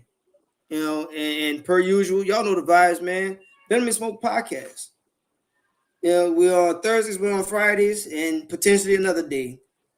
And shout out to everyone involved with it. That is from those on the panel, those who came out as guests, those behind us, and overall, anybody that's liked, shared, viewed. Thank you from the bottom of my heart. Definitely. AJ, you got something you want to say? Shout out. This is just a regular shout outs. Yeah, you can shout out whatever you want to shout out. Whatever giving you want. roses back. It's giving roses to whoever you want to give it to. Well, I shout out everybody in my life recently. They helping me move up. I shout out y'all for allowing me to be on the podcast, of course, because I'm an extra body, so allowing me to practice and things like that. I give it to y'all. I appreciate y'all for that. And I say I appreciate my last shout out. I gotta go to Ocho Cinco because everything he just been saying recently, I like it. And Club Shay Shay, so I shout out to them. They're my favorite. I love watching them. So yeah, that's all. Rumor has Eric has the power to block a person's comments. Must be a power of a deity or power of Mo, because Mo is blocking people. Yeah, Mo is the Mo pulls the trigger. I guess. Definitely I'm a deity. I guess I'm a deity. No, because now he'll come. Now they'll come back and say, "No, Eric controls you. Eric sent the power. Eric sent the power over to you, and that's what made you use your finger." I'd like to shout out everybody on the panel tonight. AJ, thanks for coming. Like I said, you know what I'm saying? I know that everybody else enjoyed. I'm not gonna speak for everybody, but I enjoyed having this conversation with you and seeing where your mind is at. And like I said, keep that determination going, because you're gonna go places if you stay hungry. You know what I'm saying? Don't become complacent. Keep that hunger, because you'll do it. You'll will yourself to do it if it's what you really want to do. I like to say shout out Izzy, shout out Lala and Lala's podcast, because I always shout it out. Lala's Empire. Check it out on all social media platforms. Yeah. Shout out Mo the Boss. We gotta talk to HR, because we're taking away this exactly. PTO time. Yeah, Eric knew what I was saying. We suspending PTO from here on out. And shout out everybody that took the time out to watch us tonight. You better watch him out before Eric shift call your face up. He ain't Black Panther. He ain't even Little Kitty Cat. Come on. She was like, he gonna turn into a panther and scratch your eyes out. Shout out to Bill Haney today, aka Miss Bitch. We know that you. Shout out to even Chang. Thanks for the view. Thanks for the comments. Even though we blocked them, it still counts. Man, Chris, with those questionable comments in the beginning. Miss Woods, of course.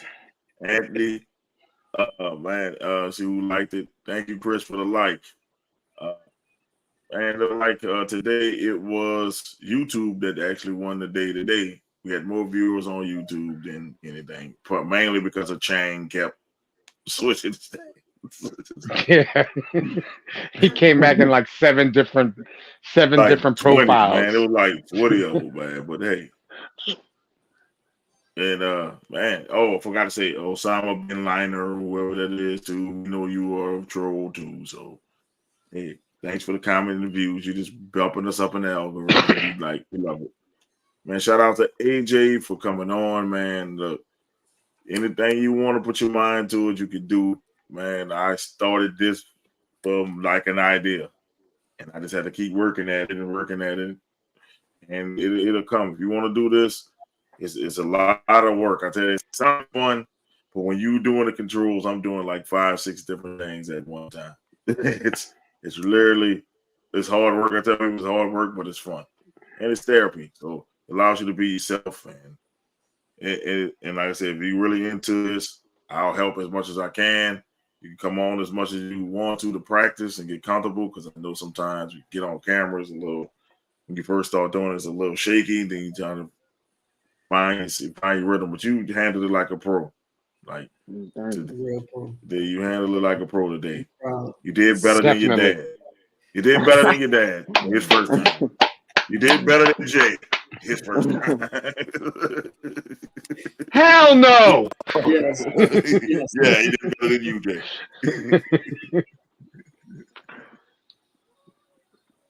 Oh man. Let's see. There's some other trolls. That ain't me, cuz. Nah, we not saying you the trolls. We know you and Miss Bitch work together. So we saying, shout out to indeed. I haven't said it in a while. Fuck Brett Favre. I was gonna end it with it. Okay. For being we just gotta make sure we keep that. We gotta keep that fresh in people's minds. If he get arrested, I'm gonna keep saying it. So yep. Brett Favre for being that was my shout out last week. I told him, I said he was a criminal. Yeah, he's a criminal. So, yep.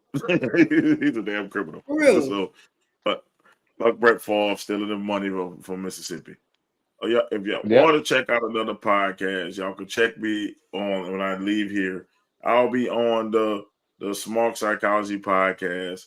I can say our brother podcast from the West Coast. So you can check them out, give them a view. They're going over Backlash right now. I'll be on there shortly to giving my picks. I also, man, we'll be back Thursday with our wrestling show. We had a guest last night. If you missed the show, go back and check out Renegade. I think we're trying to get Nigelcism to come on the show, so hide your tables, because he like to dance on them. He'll dance and walk all over. So hide your tables. He's been having some good matches lately. Some bangers of matches. So yep. If you know the group the National African American Wrestling Group, it wants us to do Venom and Smoke. They want us to interview him. So I don't know if he said he wanted exclusively us to do it, but that's what Lala was saying. So we'll try to get him on the show next week. And like I said last night, I had to check my schedule out, but at work they changed it, so we might have to bump one of the sports shows up in May towards the end of the month. I'll let y'all know when we'll do that. And say shout out for buy the merch. People buying the merch, thank you. The merch still available. We coming with the Call of Doc shirts and the Hater University shirts. So we'll give y'all a signature shirt. Then I know Izzy gonna want a signature shirt. Lala already has her signature series with her, so buy her merch. Let's see. Got a couple more. All right. Yeah, I work for Miss Bitch, and Miss Bitch worked for His Majesty Lord Eric. You could have swelled that boy's head up. But if a hurricane comes my way, he's coming Eric's way too. Yeah. As I said. Look, so I don't think he's gonna sneeze because it's gonna be live in the same area. Thank you. Keep that hurricane stuff down south. Thank you. No, keep it go up north. No, we don't. Nah, we don't need that shit in New York, please. We good. Definitely good over here. We'll be back Thursday with the Wrestling Show. And of course, Friday, you know, it's still good Friday with the sports show. So, man, this is your host, Mo Young. You got AJ, Lil Doc. You got Doc Eric, the deity, and the Diabolical Hater.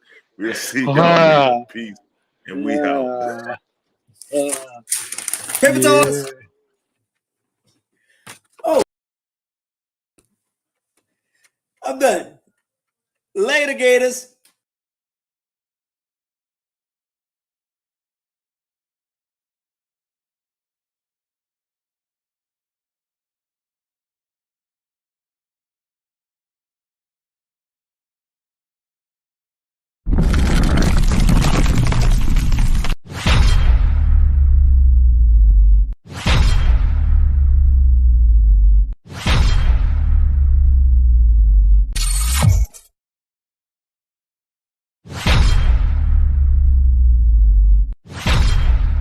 And if you see me keep looking over my shoulder, I gotta watch my back. See, oh, she egged me.